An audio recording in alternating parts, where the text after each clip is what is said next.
Marvel Next Strike Megasaurs. Each Avenger has their own beast that converts into battle gear. Each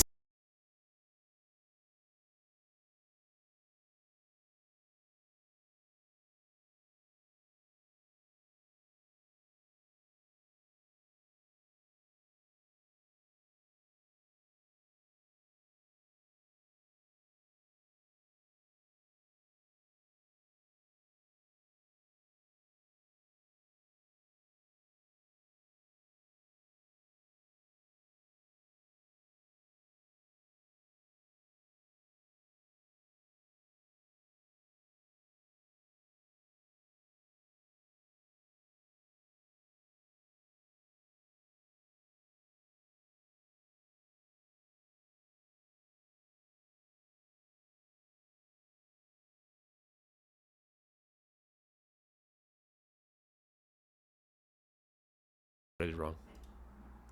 Okay, you guys can hear me now? Yeah, there we go. Now we got it set up. Let's get some audio. Confirm you guys can hear me, please. Okay, now you guys are good? Awesome. Okay, we got a bingo. Let's do this. Okay. Sorry about the struggles there, everybody. I was trying to get everything working. Camera's also pretty shit, not gonna lie. I'm gonna try to fix that if I can. See if that works better. You can tell the camera's like tilting down. I don't know how long the camera's gonna last here. Let me get centered. Okay. Oh boy, this camera is not gonna last. It just doesn't stay here. Come on. God, this is so awful, man.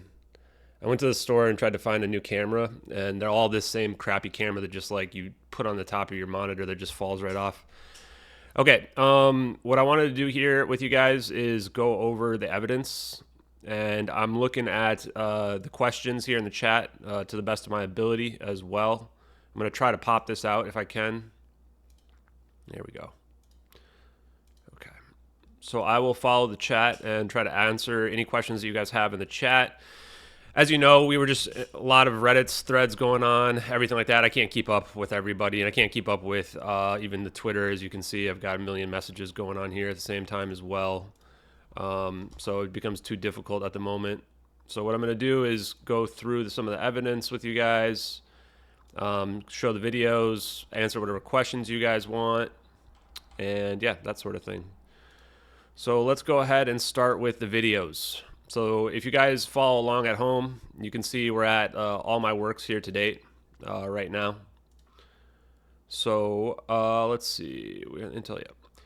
So the best thing to start with is the videos, right? Where these videos come from. Everybody wants to know where the videos came from. So this is a link right here.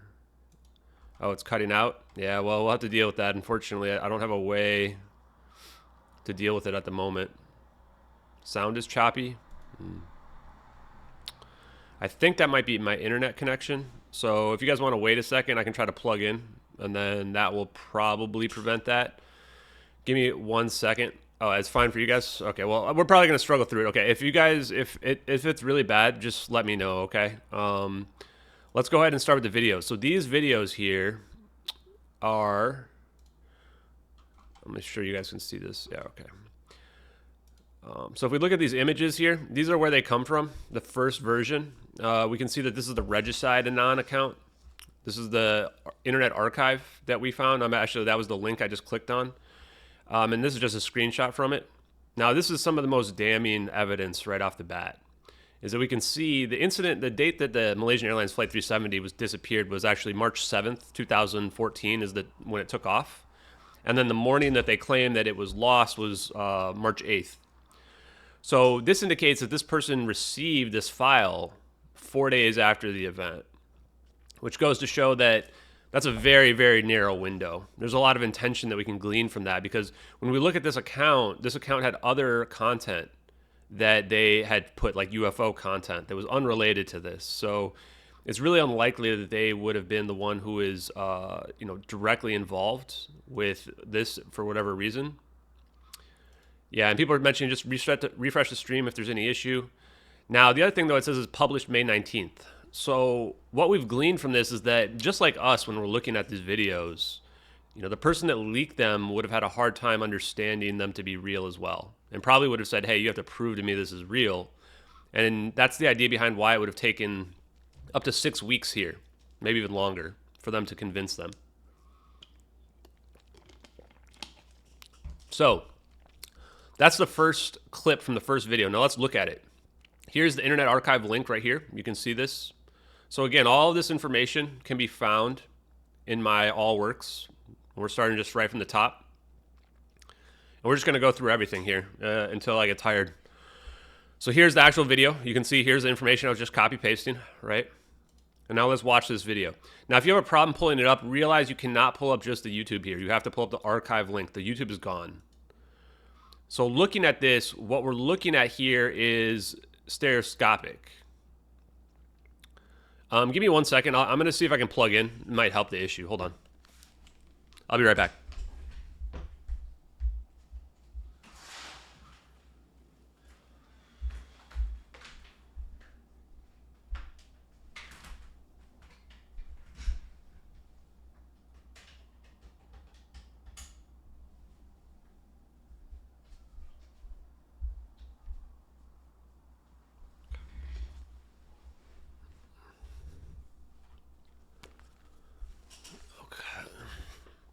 Okay, I just plugged it in so that I think I'm connected. Yeah, I'm hard connected now, so the connection should be better. I was getting a warning on OBS saying that we were dropping, so maybe that will occur. That will fix the issue there.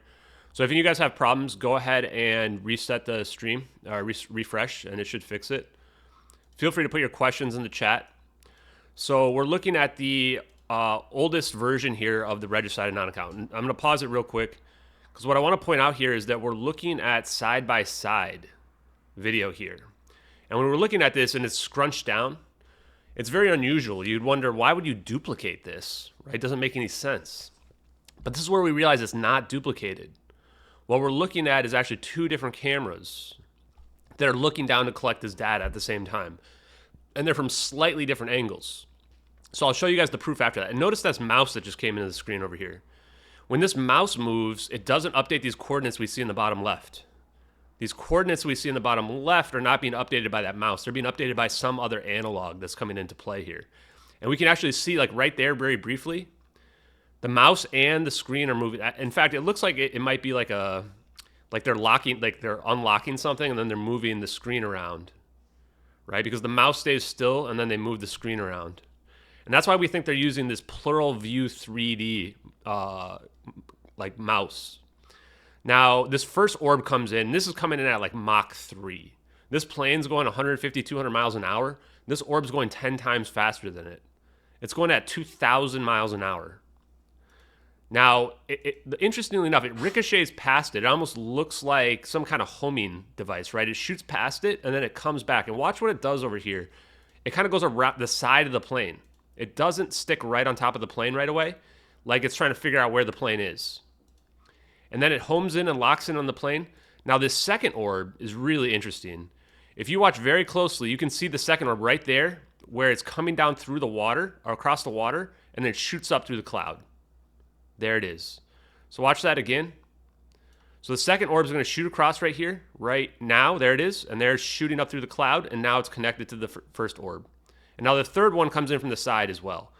Now, look at this smoke trail that we see. The very, very clear smoke trail here. These clouds in the background are cumulus clouds, which are very low to the ground. So, and we'll get to the stuff about where the plane went. So if you want to ask those questions, feel free. But what that means is this is not contrails. And I don't think we could see exhaust either. If you look at other planes, exhaust is not really visible in any spectrum. This is smoke that we're seeing here coming from this plane. And that's why the debunkers were trying to prove that this isn't smoke, because this is super damning. Because this means that the plane's on fire. Now, and again, when we're talking on fire, it doesn't mean it's like actively burning up. It means that there's a fire contained in one of the cargo bays, potentially, that has broken containment. And they're trying to battle this fire, right? Now, once the third orb gets into play here, they lock in. And then their pattern begins. And when you watch this pattern, it's super weird. This is where initially, even when I'm looking at it, I'm going, this has got to be, non-human intelligence, because this is a triangle pattern, right? But it's actually quite, if you think about it and look at like the black triangles that you would see out there in UFOlogy, it's quite a bit different. So it's not exactly like those triangle patterns that you would normally see. At least from the UFOlogy perspective. And now right here, you can see the orientation changes. Now it's vertical. They're completely vertical now. You see this vertical pattern now that they're not circling around anymore. So they first circle around the plane, and then they start this pattern where they're now in a ring formation vertically around it. And then watch what happens here with the zap, poof, right? And when we look at it in the thermal, which we'll look at in a second, we can see that they're closing in the last second. Now the smoke trail just stops right there. Now, if this was some type of illusion or magic trick or cloaking, we'd see this smoke trail continue on. The leaker wants to prove it to us, just show us it's not off the screen. So they scroll over to the right. Shows, yeah, there's no smoke trail, there's no more plane. It's just straight up gone, right? And then they close the screen out, which would indicate that what we're looking there is a bigger field of view. And it also indicates that that they're doing this on a recording, essentially. We just started, Alexi, so there's probably going to be more people joining in here very soon. Let me see. So I'm going to answer a couple questions very quickly in the chat, and then we're going to go and we're going to look at the second video, okay? So that was the first video. Now look at this thermal. This is a thermal overlay of the second video, of the image in the second video. It's an exact match to Malaysian Airlines Flight 370. And I was actually pretty embarrassed yesterday when I realized I knew that this heat signature was down here. And you can tell it's completely different than the heat signature of the engine. Not even close to the same, right? And I had been staring at this and I didn't put two and two together that this is actually in the same location where the landing gear is. And if you look at the piece that I just did today or yesterday, you'll see that the situation with this is that there are two vents right here. Two exhaust vents. Those are the exhaust vents where we're seeing the smoke come from. It's not coming from the engine. It's coming from the belly of the plane. So let's go ahead and just answer a few questions. Okay, blah, blah. I'll answer all of them. I'm not really afraid of answering any questions here. So where could the plane have gone? So the places where the plane could have gone, when we dig into the science, the options are it could go to another dimension. If you believe in multidimensional theory and what have you, it could go to somewhere else in the universe, really far away. Because when we're dealing with teleportation, faster than speed of light travel, now it opens the sky's the limit. It could go to the future. Time dilation is real, and we'll probably talk about that in a little bit as well. So when you travel at the speed of light, if you are your frame of reference, you will not, like let's say you travel 1,000 light years away at the speed of light. In your frame of reference, it's not going to take 1,000 years to get there, especially if you can teleport faster than the speed of light. However, when you show up, it's going to be 1,000 years in the future. So for everybody who's there, it'll be 1,000 years later, but for you won't have aged 1,000 years. Pretty weird, but time dilation is real, and it's been proven to be real. So that will come into play later on. Now, with the Reddit post here, let's go ahead and just address that one real quick, okay, guys? So I'm going to scroll down to this, the VFX debunk, okay? I have a whole series on the debunking because that's how important it is to debunk this myth that's been posted by Mick West, which he has no credibility to begin with. Like, the guy is a complete clown show. But let's just go ahead and, prove that it has no credibility. So let's look at this because we're going to look at the video here in a minute. This is the supposed VFX debunk that supposedly matches. You can see, first of all, it does not match. You can see that it's not even an exact match to our effect, even on a single frame. It's also not even the same color. The effect doesn't even match here as well. What happened here is they just took two things that look similar, laid it over the top, and said these things must be the same, right? We call it prosaic debunk. And that's what Mick West usually does. It says, these things look similar, therefore they have to be exactly the same. But that's not how any of this works, okay? If you are doing a visual effect where you are, why did that not work? Where you are copying something, then you're not going to go ahead and modify it. The whole point is you would take an asset that exists and you would simply put it into your graphic. Now, looking at this here, you can tell it's not even close to the same. This is actually, the real effect is in the background here. And you can't even see it because this fake VFX is so different and so on top of it that it just consumes it. It's not even close to the same as our effect. Not even similar, honestly. I mean, okay, I'll say it's somewhat similar, but not really. It's not even the same color, okay? The other thing about it is that if you were to fake this, you would fake it with white, like you're seeing here with this explosion from this VFX. You would not fake it black because there's no basis for that. You would fake it as an explosion. But what we're seeing is not an explosion. It's an endothermic event versus an exothermic event. What we see with this white explosion is an exothermic event. Our event, which we'll show in the video in a second, is endothermic. So we'll take a look at that in a second here. Let's see what else we want to answer. Okay, why am I blocking people who ask questions? Because people aren't just asking questions is the answer. So if you go onto my Twitter and you try to be rude or condescending, you're going to get blocked immediately. I can tell the difference between people who are honest and people who aren't in about 5 seconds. I grew up in the internet age, so I'm very familiar with it. So don't try to fool me. Don't try to act cute, whatever. If you want to ask honest questions, then ask honest questions. Next question here. Yeah, the plane's not edited out in the footage. Editing it out from a footage like that would be extremely difficult. Plus, the rest of the footage would just be real anyway, right? And so that's the same thing about the VFX, is that if you're trying to claim that this VFX debunks the footage, well, you've only debunked the end of it. You know, the rest of it's still real footage. So the whole idea of it being fake doesn't even make sense, right? So in no way does that debunk our footage. Our footage is 100% real. Let's see what else we've got here. The fire did not, it could have potentially started before the plane goes dark with the fire. And we'll go through the flight path, because these lithium ion battery fires, they start up, but they don't immediately cause the alarms to go off. So probably what happened is this thing was building up, and it gets to the point after about 40 or 50 minutes when this plane is taken off, and then boom, all the alarms go off, fire, potentially even there's a minor explosion that occurs that causes our significant event. So, yes, and you can change the color of effects, but why would you? Again, let's be honest here. You're not matching something that already exists. This footage, it's like if I'm copying a painting, then yes, you can copy something to make it look like a painting. But if you're arguing that someone faked this, they didn't copy it from anything else. It's an original work. If it's an original work, you're not going to modify the effect. You're going to put the full effect in there. Again, this is very important to understand and very simple. Okay, so let's go ahead and look at the original videos again. So now that we've addressed a couple of those questions, and we'll come back to some of that stuff, okay? So the second video.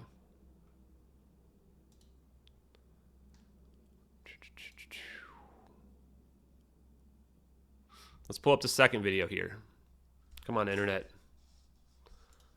There we go. Okay, so this is the second video. We just showed the satellite, stereoscopic. And the stereoscopic we'll prove here in a second. Let me pull that one up too.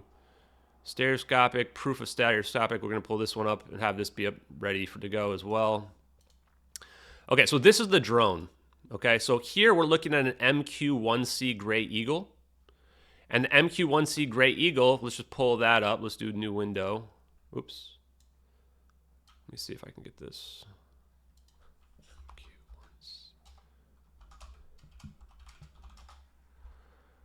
Okay, so this is what we're looking at here, guys. We're looking at one of these bad boys. We need the one that's got the cameras. Now let me see, there's this one right here. There's a good picture of it. Can everyone see this? Yep, okay, good. So you can see these huge cameras are right here, right? And they're on both sides potentially.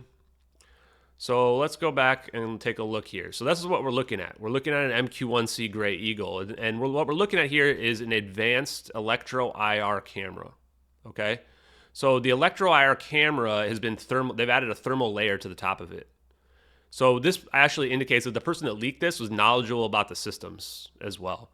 We can see the same smoke trail. It actually goes right underneath the smoke trail as it's trailing the plane. And then it zooms in and we're watching it here. So this is real footage here. And we would have no idea to understand what this would look like without having seen those 2007 DoD Navy leaks that showed what a FLIR footage might look like. Now, look at this when we're looking at these orbs. You can already start to see the black trails, but watch the black trails closely. They're actually in front of the orbs. So you can see this black trail is actually leading the orbs slightly here. And as black trail is leading the orb, it's pulling it forward. And these orbs as well are not being affected by gravity. They are just flying along. There's no visible propulsion that we see coming out of the back of them. They're just floating along, which would indicate superconductivity in general. Now, you see these trails are in front of the orbs there. This is some of the weirdest part for me, is that you look at this and you can see the trails are in front of the orbs in this triangle pattern. We can't see this from the satellite footage. We can only see it from the drone footage. And they're yanking them forward, almost like they're on train tracks here. Now we're going to see that same orientation shift where they become vertical here, right? Now they're vertical again on the plane from a different angle. We can clearly see this heat signature in the belly of the plane here where the landing gear is. And we can, again, clearly see that it's not the same as the engine here. And we can also tell that it's not from the other side because our vision of the other side is obscured by the plane. So this is coming from the belly of the plane. Now, again, this heat signature does not mean that what we're looking at right there is active fire. It just means that there's a heat signature coming from it. The idea being that, and you can see this trail coming from the back, is that this is hot air coming from the fire that's in the cargo bay. And what we're looking at here is where the exhaust ports are. And these exhaust ports for the heat are where this heat is coming from. I'll answer some questions in a second here. I want to go do the video. So you see them zoom out right here as well. They were already zoomed in, got a real good look at everything, and then they zoom out. And they zoom out at the exact right time here. Like that's the exact moment the zap's going to happen, which to me indicates that they know from the pattern what's about to occur. Now also look at this here. You can see the heat signature in the orbs. See that heat signature in the orbs there? So again, there's no basis for anyone to even begin to fake this. There's nobody to copy it from. No one even knows what this would look like, right? So you can see these heat signatures and they're spinning. They're spinning around as well, which would indicate that what we're seeing here is superconductivity, superconductors that are spinning, that are creating what we call geodesics. And geodesics are basically the path that an object will fall through.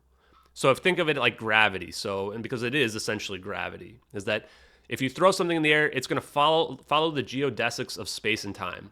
What they're doing here is they're creating their own geodesics. Now the zap you can see here is a cold event. This dark event that happens here. And you saw it the last second there, and I'll pull up the super slow-mo. It's a dark, cold event that only could be seen in the thermal like this, which indicates that this is more equivalent to a black hole. It's not an explosion. It's an endothermic event. Energy is being absorbed as opposed to shot outwards. And I'm probably not saying that correctly. So let's look at some other videos here as well of this. And we can also take a look real quick at the time. So that second video was received June 5th, and it was posted June 12th. So this tells us a little bit of information as well. The first video did not make enough of a splash. That was May 19th. So 3 weeks later, they send the second video. Previously submitted satellite footage. So they're showing us another angle now. And this one, they didn't take long for him to post at all. So he was already probably convinced at this point that the footage was legitimate and just needed to be told, okay, here's a second video. Go shoot this one out there as well, because it's absolute proof. And keep in mind, this was May 19th for the first one. Now take a look at this. Regicideanon makes a Twitter account May 22nd, 3 days later. Hello, Twitter, my first tweet, 3 days after the footage was uploaded. Please spread this video before it's pulled. And what does he tag? MH370. Bingo. Look at the first things. It just says airliner and UFOs. He just left out the MH370. In fact, maybe he wasn't even told that this is MH370. Because Regicideanon, again, would be like us, have no idea what we're even looking at's real, have no idea what the context is. Probably didn't look at the satellite coordinates that we saw in there to be able to know where the location was, the Nicobar Islands. So, let's look at this version, okay? So this is... I can't stand the music on this, so we're going to have to turn that off. Okay, so something B, who's a Redditor, created this visualization here, which will prove to us that what we're looking at is 3D stereoscopic, meaning two different cameras. You'll be able to see the parallax effect very closely. So what they're going to do first is assign a side, A and B side here, and so that we can flip between them very quickly. So first of all, overlay them over top of each other. Boom. Now we're only looking at the A side. Okay, so in order to do this, he's going to basically switch quickly. And now look, when you switch, you can see the parallax effect, right? Very obvious parallax effect right there. This tells us we're looking at two different angles, okay? So we're looking at two different cameras here. You can even see it, and he zooms in here to make it even more apparent that when you switch back and forth between A and B, you can see that the plane does not move, but we can see the motion of the parallax effect, right? So this proves to us that what we're looking at is 3D stereoscopic imagery, which at this point, I don't think I've ever seen anyone even try to fake something like this. And again, they're showing you that the parallax effect by switching back and forth here. So this video absolutely proves that what we're seeing is two different cameras shooting down. Notice as well in the background of this footage, there's no shadows anywhere. We don't even see a shadow from the plane, which would indicate that what we're looking at here is nighttime in a false color IR. So a lot of these capabilities are capabilities we didn't even know about, especially not in 2014. We would never have been able to guess. In 2023, we have a little bit of a basis. And so the rest of this is pretty much him just showing all the parallax effect, which is very obvious. I mean, we can see the cloud volume change and the angle change based on which camera we're looking at here. So again, proof that this is 3D stereoscopic. So the leaker, when they were leaking this, they knew from the first video they had absolute proof that we would be able to figure out what two satellites have to be right next to each other in outer space to be able to provide the data to create this 3D stereoscopic visual. And we did. It's USA 229, NROL 34. It's a NOS ocean surveillance satellite. So again, we see that parallax effect, okay? So let's answer a couple questions and see what we got going on here. So I think we just showed you where the camera came from. In terms of shakiest evidence, at this point, all the evidence has been pretty much conclusive. I think we've proven every aspect of the videos to be real, including the fire. We're using all of the witnesses, all of them. All the witnesses point to the fire scenario, and it blows my mind that that was missed. I think the ping data might be the sketchiest part, but we can look at that as well. Weirdly enough, at the exact time where this happens, there's a huge anomaly in the ping data. There's two smoke trails because there's two exhaust ports at the landing gear bay for the heat exhaustion. Let's see what else. Okay, so why did it not get attention? So if you're like me, some people actually saw some of the footage. I saw the thermal footage back in 2014, and I just didn't think that it could possibly be real because I didn't even know what drone footage looked like. You know, so when I was looking at this in 2014, I didn't know. I just closed it out. I thought, this is like, what is this supposed to be, right? But now in 2023, we have a huge basis to understand that this could be real because we've seen the 2017 leaks. We've seen the Trump satellite picture that he posted in 2019, and that told us what satellite capabilities might be like.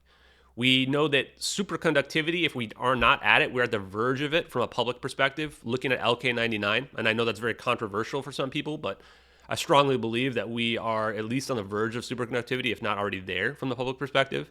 And then AI, when we're looking at that triangle pattern and those orb movements, that does not look like something that people are flying. It's not aliens flying around in that. That's a computer program running it. So let's look at this version real quick of that same thermal, but with the thermal layer stripped out manually by editing software. Now you can clearly see these trails, and you can clearly see they're in front of the orbs, pulling the orbs forward here. How would someone even think to fake this? Why would someone even fake it like that? That's just too unusual. This is what we're looking at here is superconductivity, and these orbs are creating their own geodesics, their own gravity, essentially. And that's why they seem to just be free floating throughout the sky. And that's why they can travel at Mach 3 speeds with no significant resistance. So that's really impressive stuff just watching it. Now, we've took the 3D satellite video just to even prove it further, and we actually were able to convert it to 3D. You can put on blue and red glasses, and you can watch this in 3D if you want.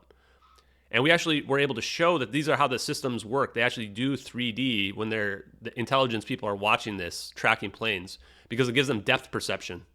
It helps them better to understand what they're looking at.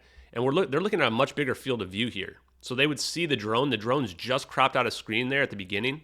There might be other assets too.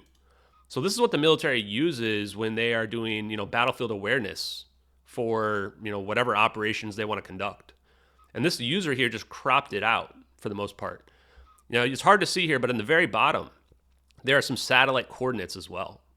Those satellite coordinates indicate the Nicobar Islands. So let's answer a couple other questions.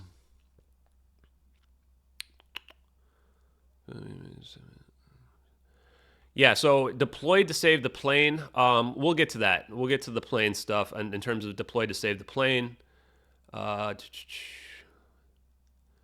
So widespread AI is what's basically, it would take so much computer processing to create that triangle pattern. And what they're doing there is it's tracking the plane. The center of mass is the plane there. So it's clearly involved in the zap that we see later on. The amount of data, the amount of control to have that precision, to me, requires AI. The type of processing that we see right now where people use ChatGPT because humans cannot process that information that quickly. Good questions, though. Yeah, none of the big UFOologists have touched this. That's a good point. And I think the longer they stay silent, the more credibility they lose, because the reality is if anyone's for disclosure, you're looking at it straight in the face. What I've been doing here is how disclosure should come about. Shouldn't be any bullshit of stringing people along or what have you.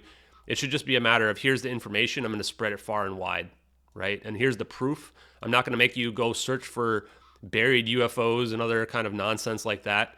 I'm just going to tell you straight up what I know, right? And what we can prove. Let's see what else we got here. I've reached out to everybody that I have access to on Twitter or what have you and sent them messages.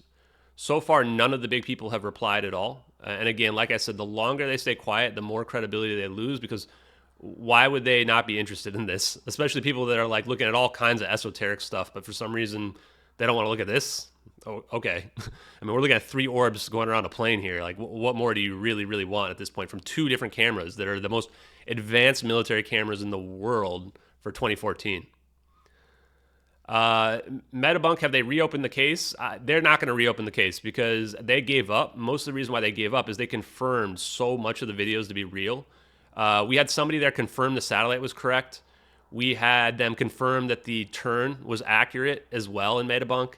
One person in Metabunk actually confirmed the smoke as well, and they got mass downvoted because presumably the liars on Metabunk knew that what we were looking at was smoke, and they didn't want people to realize that what we were looking at smoke. They wanted to argue that it was contrails. And again, just for the the smoke again is coming from 2 exhaust vents that are near the landing gear, right? And we can see that from the heat signature in there. What about the Reddit post that exhibits 30 to 24 frames per second while the orbs do not? That sounds like nonsense. The answer is you can read that part right at the beginning. Where is my thing? It's not CGI here.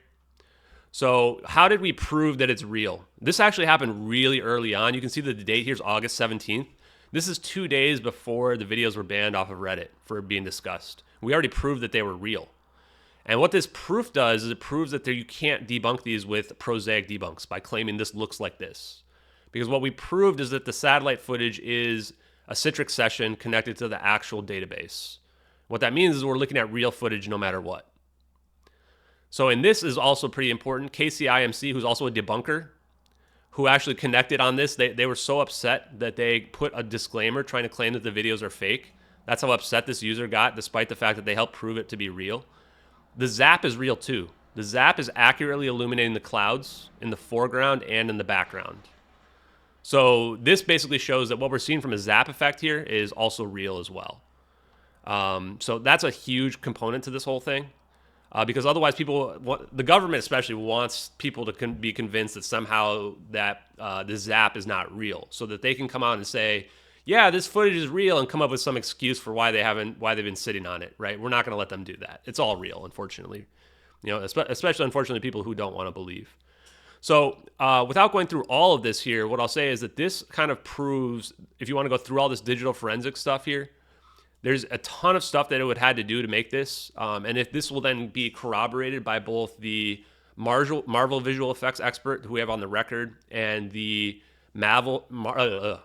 Top Gun Maverick expert who actually posted on Reddit as well, how they actually had to cheat in the movie they made in 2022. And they're not sure how someone would have been able to create this in 2014. Now, here's the part where you want it. The video's encoded in standard 24 frames per second.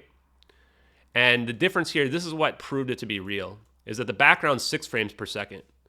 So people actually thought that this might be a situation where, because there's a difference, that it might prove it to be fake. And again, the debunkers thought this as well. And this ended up proving the videos to be real. Is that you can also see the mouse situation here. People pointed out it's like a strain gauge type joystick, or really someone's like holding something down to move the larger screen and not have the mouse move. And then Tacky NG, who's somebody who, I don't necessarily get along with anymore because they were trying to tell me that you can't prove anything to be real or not. And that's not how anything works. Yes, we can prove things to be real. And that's how investigations work all the time. That's how we convict people of crimes. Basically went ahead and took all that information up there and proved it can't be CGI. So the Citrix session's running at 24 frames per second. There's a screen capture terminal running at a resolution of 30 frames per second, but that the streaming remote virtual session's at 24 frames per second, which pretty much makes this convert down to 24 frames per second. And then we can see this remotely navigating around this very, very large field of view, which is what a satellite would be able to do, right? Very large field of view, 6 frames per second. So what this does is this proves that what we're looking at here is a connection to a Citrix session that's looking at a real satellite spy database. And it's got the 3D stereoscopic effect that we've already proven as well. So that's very important. It proves that what we're looking at is legitimate. Now, let's see what else we've got here. Yes, if Joe Rogan wanted to get on this, like that would be the ideal situation, right? Because he's got, 10 million people that follow. The point here is we've proven it to be real. The reason why I'm throwing myself out there is that I can easily convince anyone that it has a relatively open mind that what we're looking at here is real. I mean, look at all this proof that we've got, right? I would not be able to come up with all of this if this was somehow a hoaxed video. That we wouldn't be able to glean all this real information from it. So if we get to someone like Joe Rogan, then the whole world will know it's true.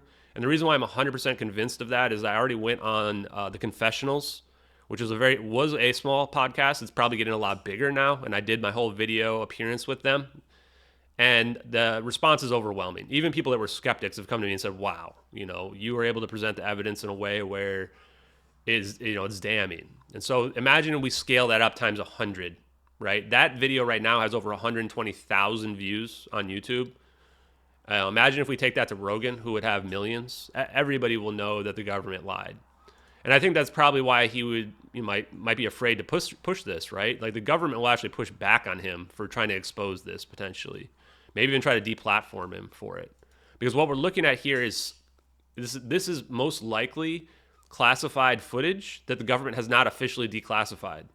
So for anyone who has an NDA, they can't talk about this footage. They're legally not allowed to.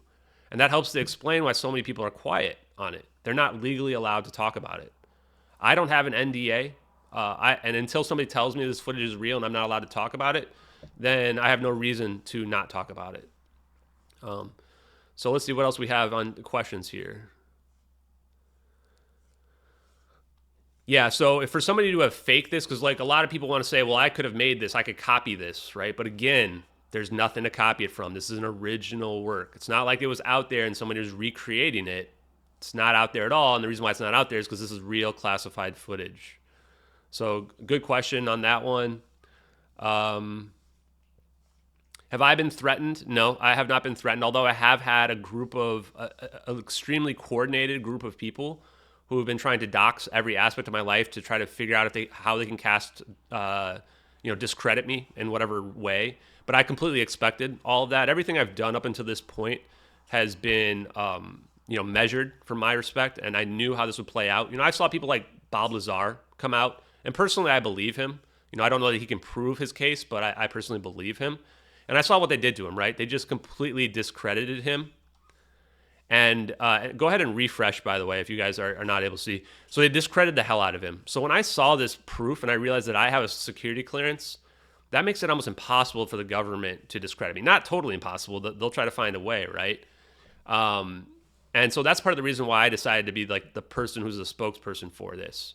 For a lot of other people, there might be easy ways to discredit them, and then they'll discredit the footage, they'll discredit the case.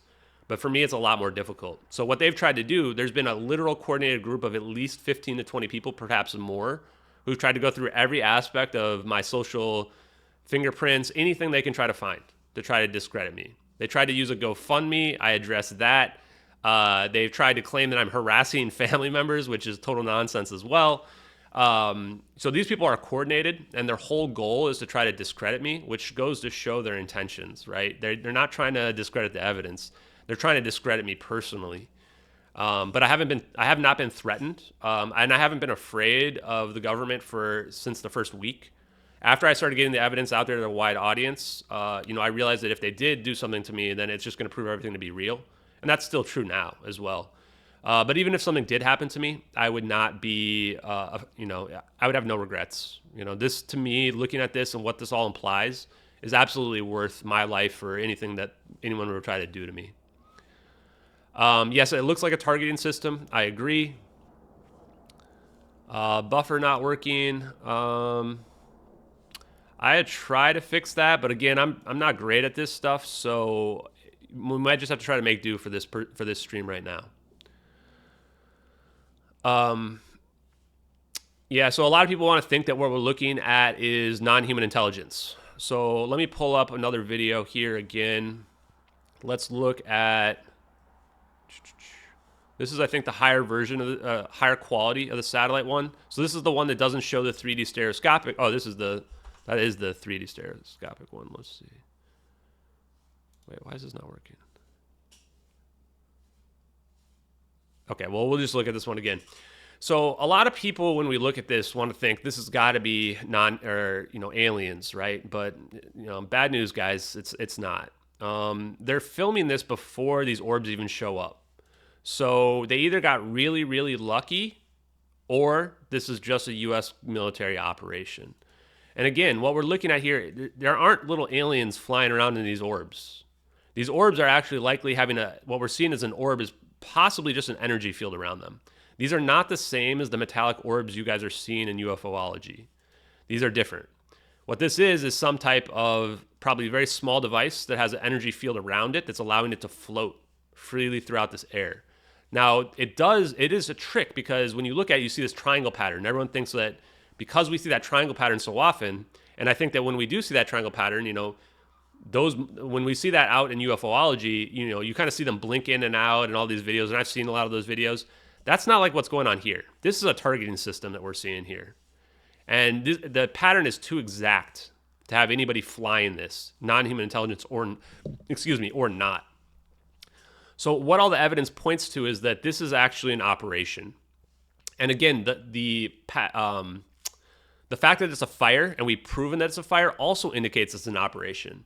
You have to be very careful about ascribing human motivations to a non-human intelligence. I think that the biggest mistake people make is that they think aliens, non-human intelligence, are going to act like we are. They're going to think like we are.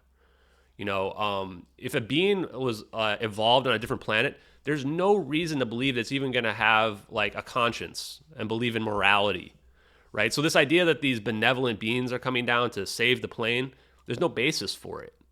But more importantly, there's no evidence for it either. We do have evidence that this is potentially us, U.S. technology. And we have a motive. The people that were on board this plane, the 20 Freescale Semiconductor scientists, they have been linked to supeconductivity, which is the technology that we see on display here. So there's a lot of evidence that what we're seeing here is somehow our technology. Now, whether or not we've come about that and the military just happens to be 50 years more advanced than the public is, or it's reverse engineered, I leave that up to you. My personal opinion is that this has to be reverse engineered technology for the same reasons why people think it's non-human intelligence. It just looks much like what we would see from UFOs, right? And so I think that that's very important. So let's take a look at some of the other questions, and then we'll move on to some of the other parts. Yeah, no, they're not going to be happy that I've uncovered this for sure. But again, if they do anything, then it'll just prove everything to be real, right? I've put myself out there on so many spaces, podcasts. You're listening to me now. You can tell that I'm just a normal person. So if anything were to happen to me, it would just prove everything to be real, and I would have no regrets. Oh boy. So yeah. Okay. People that are claiming that their brothers or their cousins or whatever work with satellites are full of crap. So don't listen to that. Because first of all, they wouldn't be able to tell you if they were real.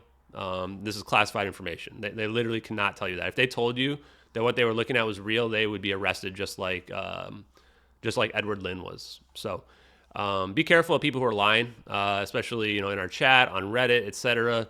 There's a lot of people that are going to try whatever they can to cast doubt on the videos, but the evidence speaks for itself, and that's what we're going to follow. Let's see here. Let's see. Now, let's see what else we've got here. Okay. Where are the people that were on board? Okay, so we don't know where they went, right? We don't know where the people went. The problem is we're seeing this plane disappear. And let's look at the slow-mo zap here of this as well while I'm talking about this. We see the plane disappear, but we don't know where the plane's reappearing. And that's something that's still like, do you have to have orbs on the other side to make the plane reappear or not? Really hard to tell. Now, looking at this, we can actually see in the last frame, the plane gets dark along the edges here as well, which I think, in my personal opinion, may indicate that these orbs actually are creating some kind of field around the plane, which is allowing for the whole plane to undergo what we would call macroscopic decoherence. And we'll have to take a look at the double slit experiment for you guys to really get a better idea of what macroscopic decoherence really means. But the idea behind macroscopic decoherence is that the plane is being reverted back to a wave function. It's going from a definitive point in space-time to a probabilistic point in space-time, which now allows it for traveling faster than the speed of light, which is how we come across things like quantum entanglement, quantum teleportation, non-locality is what they call it. And all of these things emerge from the double slit experiment, is realizing that if we look at the particles being shot through the slits, it changes the way they act. The only way it can be doing that is that they're somehow acting faster than the speed of light. And what we call that is the wave function collapsing. So what we're seeing here is the opposite of that. We're seeing the wave function be rebuilt, which is really far out there science, but it is supported now, only in the last few years. Supported by actual science, actual scientific papers, and experiments that have been done in the public. Now, has it been done to a 777? We're looking at the first time right here. But notice these things are converging. These orbs are converging. You can actually see them flatten, right about here. Look at them flattening. This could indicate that this is gravitational lensing at play. Personally, what I think is happening here, and this is my own interpretation, just my own interpretation, I'm not an expert, is that like if you take two magnets and jam them together really hard, those magnets are going to go flying apart. You have three magnets. 3 is the minimum number you need to be able to create a flat portal effect, essentially, in 2D space. And so I think that that's what's happening here. Is they're somehow using some type of amplification as they converge like this to create the zap. And then there's actually a frame. Let me see if I can pull it up. It's hard to see. We'll have to show it, but there's a frame where you can see the tail of the plane sticking out before the whole plane is enveloped by this whole zap that we see here. And again, point out this zap looks nothing like the VFX. Nothing at all like the VFX. It was a very sloppy attempt to lie. And the way that they did that is they tried to compare one frame. Because if you tried to compare the whole effect, it'd be extremely obvious that it's not the same.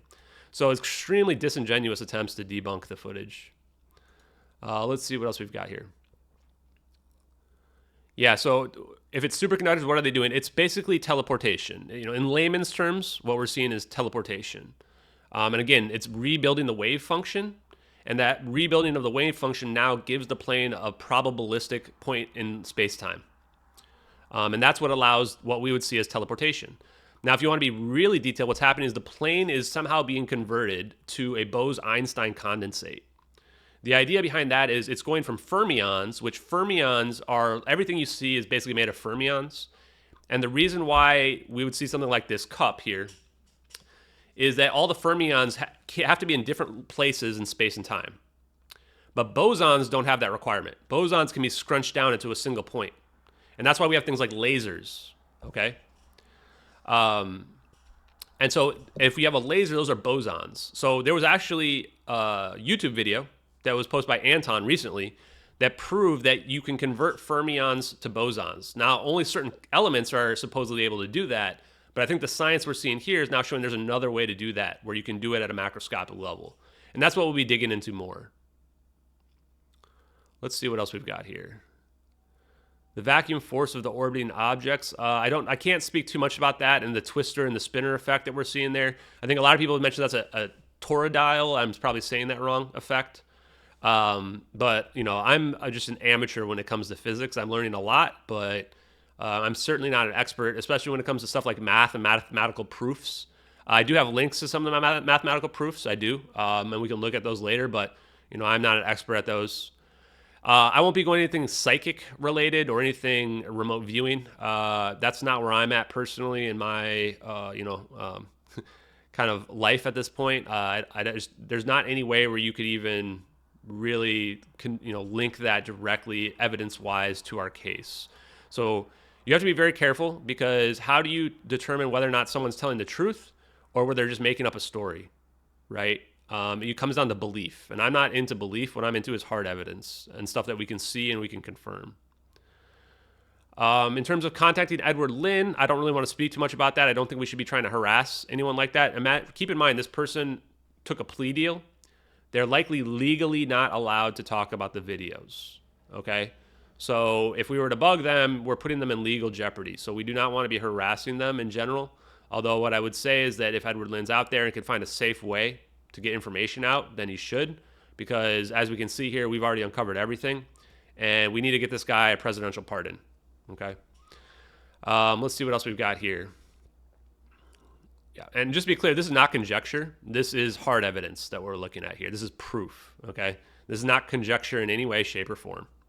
So a lot of people want to claim that you can't know things. Again, that's not how it works. We have hard evidence. We're looking at it. We've built more evidence here than has ever been used in the history of the world to convince anyone of murder or probably any crime ever. We have 2 videos. We know the location, the time. We have a witness who is there as well. In addition to 10 other witnesses who will confirm the lithium-ion battery fire scenario. We have corroborating evidence that the fire scenario is consistent with what would happen, in addition to the orange glowing plane. So again, we have absolute proof that this is what happened. It's not conjecture. Let's see what else we've got. Yes, the drone and satellite footages are both perfectly in sync. So where's my side-by-side? Huh. I actually didn't post the side-by-side here. That's interesting. Let me pull up the side-by-side for you guys really quick, just so we can take a look. And then I want to dig into some of the other stuff. So let's see. Where's my videos?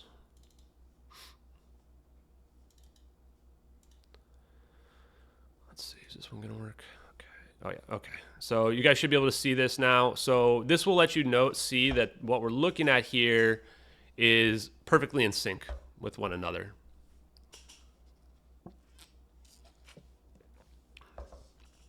So you can see that first orb's coming in, and keep in mind this was manually put side by side, so it might be slightly off, but you can tell that they're in sync here.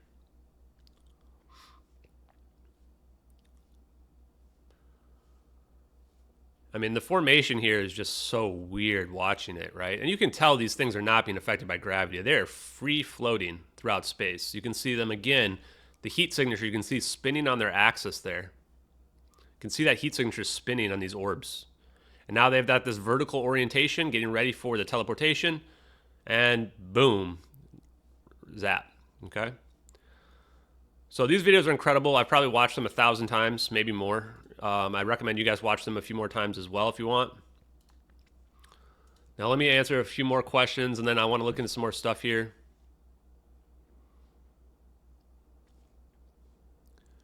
Yeah, and again, I already discussed the thing about why it's not UAPs, so you can go back and go through the recording there, but the intention, the fact that the orbs we're recording before that, the fact that we can't attribute human motivations to non-human intelligence, and we've already shown that there was a fire emergency event here, everything points to this being humans that are trying to save other humans.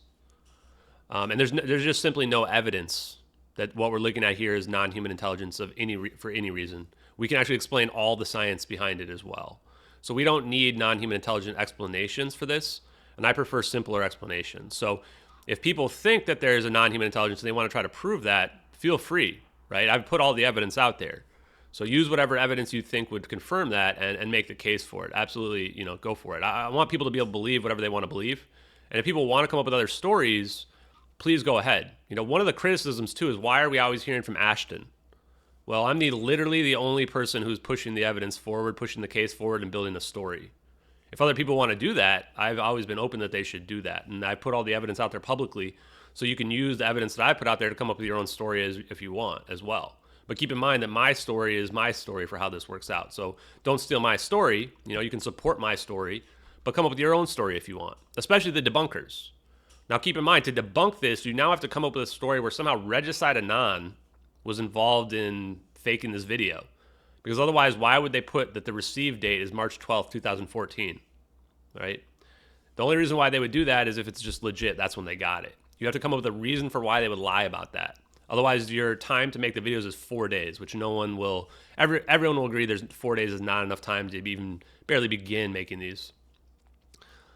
Okay, let's see what else we've got. What if it was China? Okay, so that's an interesting thought, right? What if it's another nation?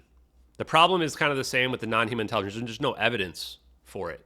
Did China just send some orbs out of nowhere? I mean, the United States government was tracking the plane. They had to deploy the drone to get into position. They're the ones filming it. So everything points to the United States government being the one who did this. Additionally, China released a satellite picture like the few days later that almost indicates that like they knew something happened, but they weren't able to prove it. And the way it was reported in Western media was that, oh, this might be debris. But if you look at the picture, it looks like 3 orbs.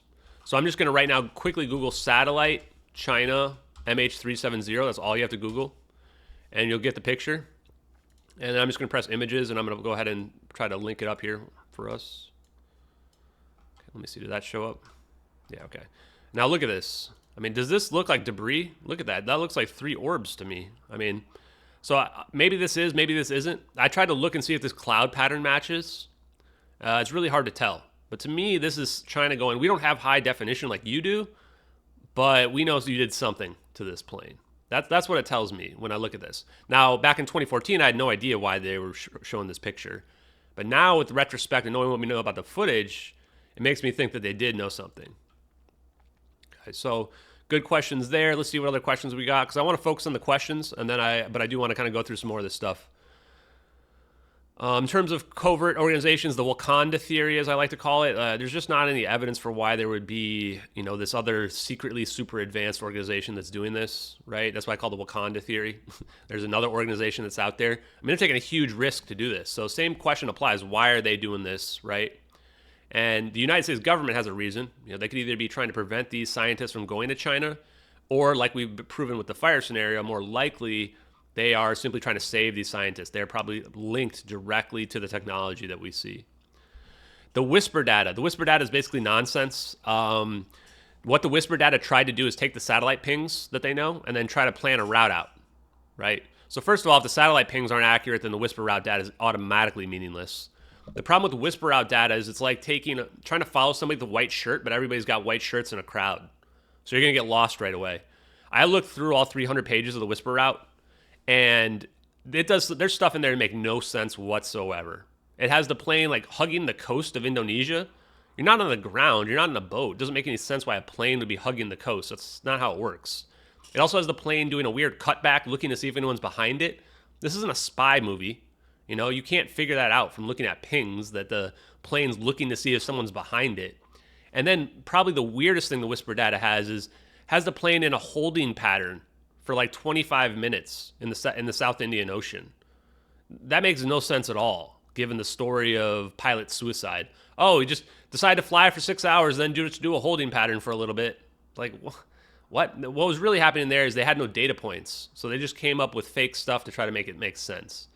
And I was all about the whisper data. If you believe in the whisper data, then you believe these footage is real, because the first piece here, vindication, you'll see that the very first proof was that the plane goes right through the whisper route data. Here it is right here. So this is where we were trying to figure out which of these 2 points is correct. We know now that it's the Andaman Sea up here. And it all lines up there. The witness is there. Everything lines up. The time, 1840 UTC. Initially, I thought it had to be down here because I trusted the data. So I thought this plane had flown down here, and then somehow somewhere down here, the video got taken. And you'll see if I go back there that there's the whisper out page right here. And look at those coordinates. It's right next to the coordinates if there's a minus sign in front of it. Right next to it. Like it went right through those southern coordinates. It goes right through these southern coordinates down here almost perfectly. I thought there's no way, that can't be a coincidence. It has to be it, right? Turned out it was a coincidence, actually. The plane, this whole southern Indian Ocean thing is just a complete narrative. Complete nonsense. Now, here's a picture of the coordinates, or the coordinates that we see in the satellite footage, right? So we can actually make these out. So if you look at the debunks that are out there, the ones that are the ones if you Google them, the Newsweek one says it's NROL 77. What are they talking about? NROL 22, you can see it right there. And if you try to argue it's a 3, well, you got to deal with this 3 right over here that you can clearly see the 3 right here. So that's how we know this is actually 22 right here, NROL 22. Now, NROL 22 is called USA 184. And this was sent up in 2006, I believe. 2005 or 2006. It has a Millennia orbit, which is a very oblong orbit. And it sits around the North Pole most of the time. We actually were able to reverse engineer and figure out that this was at the North Pole looking down at our other satellite at the exact time where this happened at 1840 UTC. This is most likely a command satellite. They're logging into the database. They log into the command satellite. And we've proven that the SIBR system is like an internet network that communicates with all sorts of assets, satellites, drone, as well as other information as well, using something called the SIGINT, Signals Intelligence System. And this is how we found the leaker. The leaker has signals intelligence written all over their profile. So we were able to rule this out. And if you read my story of the evolving investigation, you'll figure out that, we moved away from this when we were able to confirm that the northern coordinates were correct. Okay, let's see what else we got. Yeah, converting to Penang is definitely an emergency. And they flew right over Penang Langkawi International Airport and then went to the Andaman Sea. Presumably, they actually had communications, and the communications have been classified to cover up what we see here. And that's where they rendezvous, right? Is at that point in the Nicobar Islands. Yeah, why are all these smart folks on one plane? That is really a big question, right? That's way too many people to be on the same plane, right? So I'm just going to switch up real quick and show you guys one of the most recent pieces here. Wow, 55,000 views on this one. Holy shit.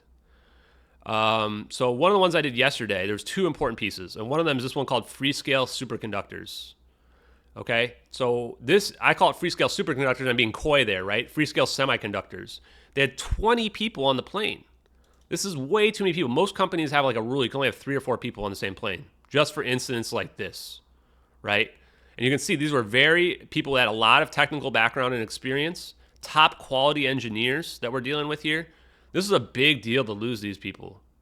And we found a 2005 National Security Agency report that basically was looking into commercial use of superconductivity. And Freescale Semiconductors is called out 9 times in this report. I put some excerpts here as well. They were aiming for industrial maturity by the 2010 to 2012 timeframe. That's 4 to 2 years before our events. And then at the bottom of the conclusion, without government investment, this will not happen. How much you want to bet they got that government investment, guys? And if they got that government investment, now the U.S. government has a motive to keep these people alive. Here's the report. Superconducting technology assessment by the National Security Agency. Let's go ahead and look. Freescale. 9 times. Freescale Semiconductors producing. Commercial pre-production at Freescale. I mean, they're looking into what Freescale is doing, and they're trying to figure out how close to superconductivity they are. Look at all this. Also, look at this. Motorola's semiconductor sector, now called Freescale Semiconductors. Motorola is the company they split from. Motorola is the ones whose batteries, lithium-ion batteries, burnt up. I mean, it seems like a lot of coincidences to me, guys. But that's just me. Okay, let's see what else we got here. What other questions? They claim the comms were shut off, but do we really know that the comms were shut off? That's a big thing. So it's pretty interesting. Yep, and good points there. So rotary motion has been in our Discord. So if he wants to help out with some of the information, please do. So let's look at some other information that we've got out here. How did we prove that the Nicobar Islands location was correct? So this is another one where we were able to prove, and we moved away from the southern route, okay? So initially, a guy named Mr. G. Wonk had originally kind of tried to show that it was the northern coordinates, but he did so in a pretty awkward way. So I'd try to do it in a much clearer way. First, we could see all the coordinate shifts here. Okay, so if we map these coordinate shifts on a graph, you can see the problem down here. These are the 2 options. Oops. Okay, so either the plane is turning south into the east here, or it's turning north into the east here. This is the inverted part if there's a minus sign. So can you guys tell what the problem is right away? This one has the plane turning right? This one has the plane turning left. What direction is our plane turning in our videos? It's turning left in both videos. What this means is this is the only one that can be correct. The southern coordinates, or sorry, the northern coordinates, this route right here. So this indicates what we're looking at as the northern coordinates, and then what we're looking at visually is actually visually accurate to the coordinate shifts. It's going south into the east here. So this proves that our location is the Nicobar Islands. And also then we found a witness who was at that location who reported seeing the plane. What time did she report seeing the plane? 1840 UTC. Everything lined up to 1840 UTC. So let's go ahead and take a quick look at the initial reports that came out right after the incident. So initially reports, all the initial reports said radar contact was lost at 1840 UTC. That changed weeks later when they released the radar data. They claimed it was 1822. All the initial reports said 1840 right at the end. That's the time our videos are happening. That's the time the witness saw the plane. Now, if you scroll down here, I'll just show you the images. I mean, look at this image. Lost contact at 240. This is 1840 UTC. This was the next day. All the initial reports were claiming that they lost contact at 1840. They had to lie. They had to cover it up. They had to pretend like it wasn't there. Here's an image of the satellite overlay from that. So I'll show you guys the video, the satellite video flyover as well. So we recreated USA 229, and it's exactly correct in the right spot. But before that, I want to show you the ping data. Look at this ping data. I went and looked at the real ping data, the official ping data on the SU log tab. You can look yourself. All the data is legit. Like all this data above here, there's dozens and dozens of rows that all look complete like this. You get to 1839, 1840 here, boom, it's just zeros. Nobody can tell me they looked at this data and went, no, there's nothing happened here. This is just normal. No chance. Something happened right at this time. It all lines up to 1840 UTC. So let's look at some media real quick. I'm going to do the flyover for you guys. So let's look at the flyover. Okay. So here's a recreation of the flyover. On the top of the screen up here, you can see the time. Let's watch this time. So we're 10 minutes before our event. You see this bubble over here. Most likely, this satellite sees way bigger than this bubble. Much, much bigger than this bubble.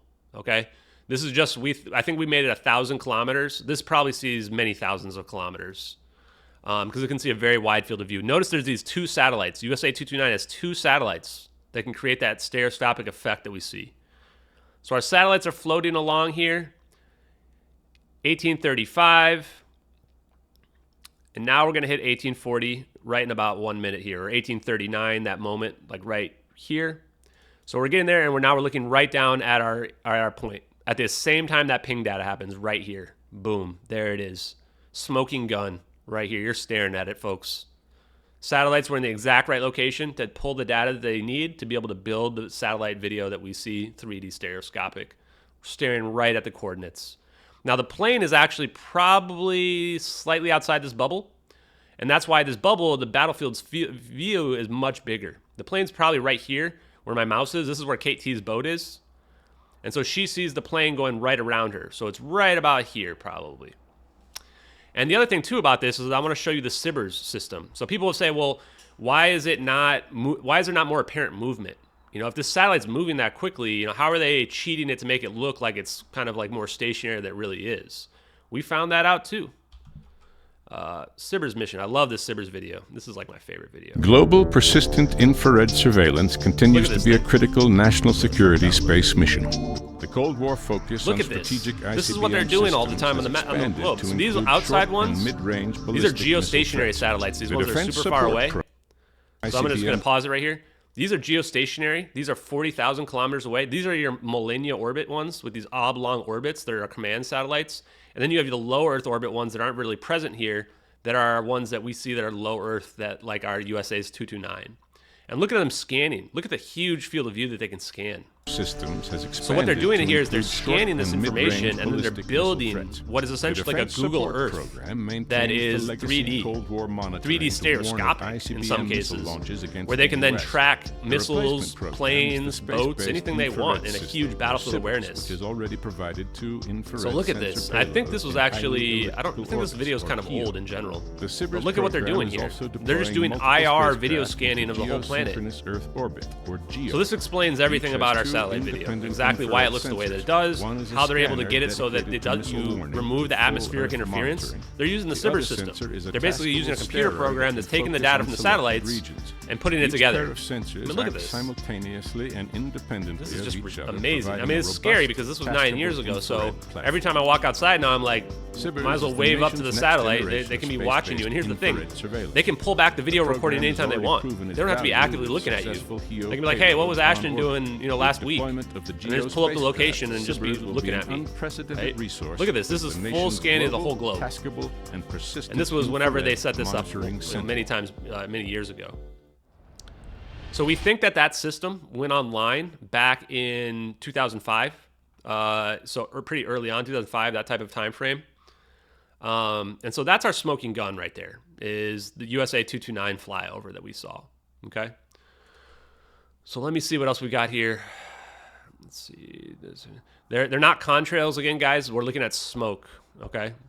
So smoke is going to dissipate and move around in the air, right? So there's nothing unusual about the way that the smoke moves. It's definitely 100% legit.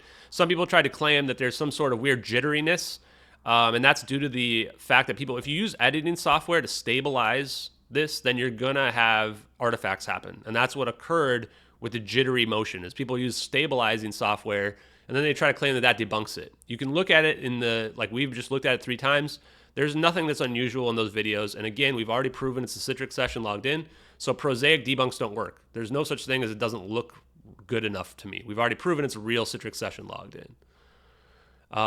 So let's see. What else we got here?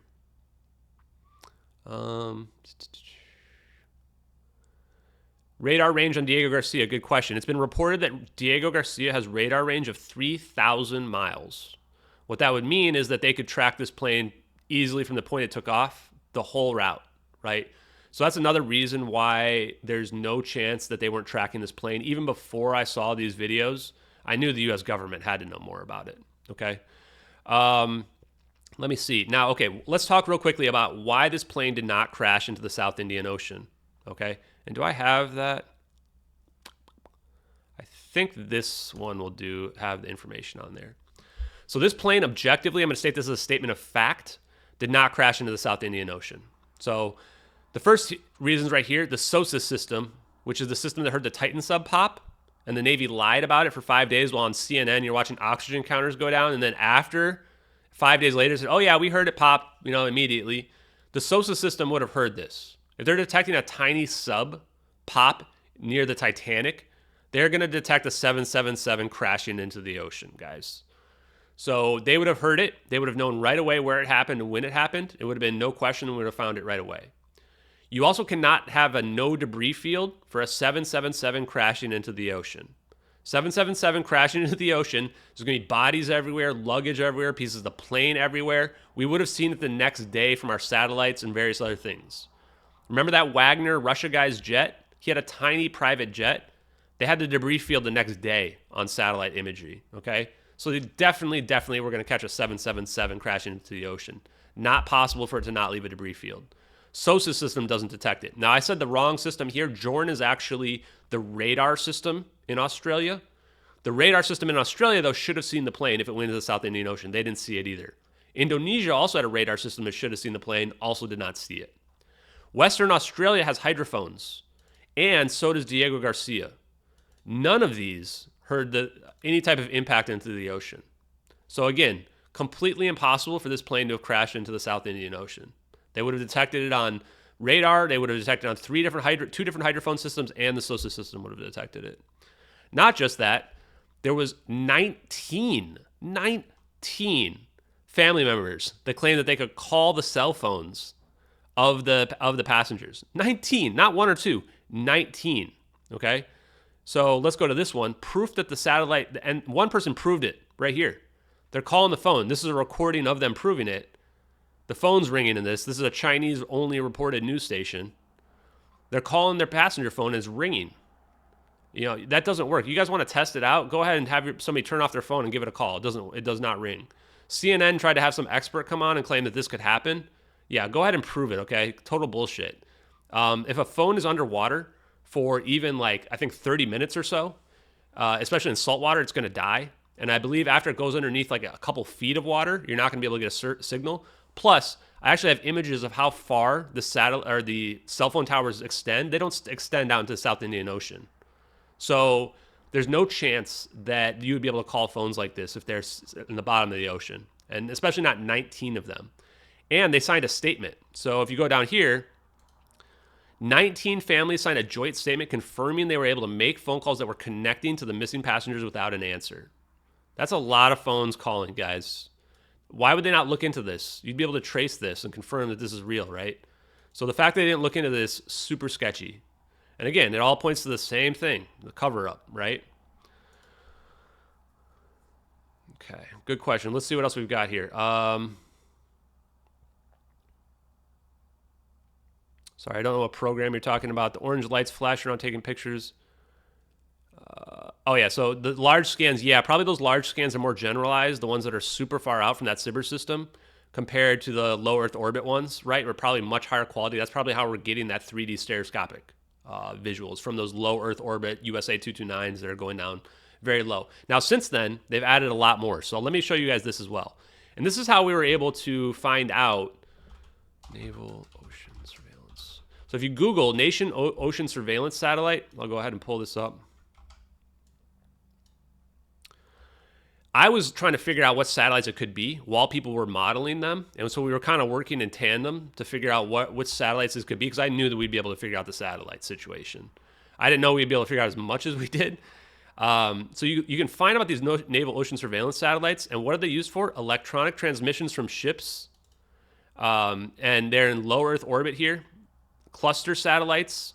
So these are generally more than one satellite, right? Now, if we go down and scroll down here, you can look at all of them. These are the older ones. We needed something a lot newer. And these were the ones that were in triplicate. So we really need ones that are in 2000 and beyond, and probably even like 2010 and beyond, because we're seeing some pretty advanced capabilities here. So we looked at some of these as well. We looked at actually all of them in general. But notice there's not that many. Like, this is not a lot. And once we got down here, we pretty much narrowed it down to one of these two right here, USA 238 or USA 229. These are the ones we were thinking because we looked at the Trump leak, which let me pull that up as well. So you just Google Trump satellite leak. And I spelt it wrong, but it doesn't matter. Let me pull this up here. Look at this. So this satellite they were able to figure out is USA 224. And USA 224 was also sent up in 2011. So when I saw this, I said, wow, that looks very similar to what we are seeing in terms of optical capability or IR capability. Now, the big thing here is you can see a huge shadow on this. We can't see any big shadows or any shadows at all in ours, which indicate this is daytime, but ours is not daytime. So the people that reverse engineered this had a much easier job than we did, because they could actually tell the time of the day based on this shadow here. Versus us, we had to like literally look up every single satellite that's out there. So if you look, you see USA 229. There it is, right? And you can see it has an unnamed satellite right next to it as well. This is launch NROL 34. So this is our satellite that we modeled. This one, 238, is not in a different location, and then the rest of these are from 2015 or beyond. So going back to that debunk, the one debunk said NROL 77. That is obvious nonsense. We're looking at 22. The debunk that copied from claimed it was NROL 33. That's also incorrect, because we could tell it's not threes, it's twos. So all of the official debunks, if I go Google them right now, MH370, what do I want to look up? Debunk or something like that? Yeah, let's pull this one up here. Let's just look at this art together. This was the first one that was out there before we started investigating this France 24 one. Right, so if you look at this debunk, they try to claim that this is fake. But if you look at that, actually read it, and this is why people, it's just so embarrassing how silly people don't have any critical thinking skills. Like, just read what it actually says, okay? Let's not try to just, wait, where is it? They delete it? Where is it? Interesting. Let's do MH37 videos. Oh, wow. Okay, so, well, that Trans24 one was out here. I don't know where it's gone now. Google's been playing around with it a lot. But if you go to do the video show it being teleported, this is Newsweek one, right? Let's look at the Newsweek one. I debunked this. So this was August 9th. I debunked this the same day within 1 hour of it coming out, and I have absolute proof that I'm the one who debunked it. This was before anyone knew who I was. I still had 30 followers, right? And I debunked this video on Twitter, have absolute proof. Now, if you go look at it here, it just basically quotes some people saying, well, this doesn't look right to me. Comments suggest that it could be linked to MH370. It was debunked several months ago. See, now it goes to the France 24 article. So let's look at the France 24 article here and why it doesn't show it. If you only have 1 minute, it doesn't have any factual reason for why it's debunked. You go down here, could it be found in Google? This isn't even the same as our situation. This is not the same thing either. Why is it in the middle of force? Again, this isn't even our videos. This is not even related to our situation here. This is not related either. So where's our thing? The 3 orbs one here, okay? Let's see. So we can see this, actually, they do get this part right. It's from Regicide Anon, right? And that's the only thing that I think factually they even get correct. Scott Brando, who's a debunker, who is somebody who has a debunker account that runs bots, that we've proven that they run this UFO interest bot situation, tries to claim that this was edited by a visual affecting enthusiast. There's no factual basis for this statement here. This is an opinion by somebody who's not qualified. But they're going to run with this in this fake debunk anyway. Inconsistencies. Again, this is nothing that has anything to do with debunking our videos. That's not factual at all. Here's the only factual basis. Hoaxi, another debunker account that's probably just a bot, not even a real person. They downloaded this and they say it's NRL 33. This is not NRL 30. You can see right here, this is a 2. This is the only piece of supposed factual evidence in the whole thing. It was launched after the event. Yeah, you're right, because that's not what we're looking at right here. This says NRL 22. So the only factual thing in the entire debunk is factually incorrect. That's it. So that's it. That's all there is to this debunk. That's the only factual piece in this whole debunk, and it's wrong, objectively wrong. Now, let's take a look at what Newsweek did. So there's only one piece of factual evidence. Let's try to find it, the hoaxi. Oh, they changed it. So this used to say NRL 77. They've edited it now. So they had this originally incorrect. And it used to say 77, which I have proof of as well. I bring the receipts, guys, every single time. So they've edited it now because what they used was an AI to just copy the article into this new article. And the AI screwed up and copied the NRL part wrong. So they've changed it to this. And again, this is factually incorrect. It's NRL 22, which was launched in 2005, 2006. So this debunk is factually incorrect. And the fact that it's still up tells you that they're trying to hide this information. Otherwise this would have been deleted a long time ago. These people should probably be sued, in my opinion, for continuing to support this factually incorrect information and hiding the true events. And here you go. You can see they updated it. So a week later, after I proved this wrong on the Twitter, they went ahead and changed it to 33. So this is straight up clown shoes. Newsweek, delete your fake debunk because this is not real. Now, what is happening here is this is the satellite that's taking our video, as we've shown here. Now, if you click on this as well, I believe, let me see, did they edit this at all? I have older screenshots of this. I believe it mentioned signals intelligence. Yeah, tracking ships and aircraft. Look at this. Used to track ships and aircraft from radio transmissions they emit.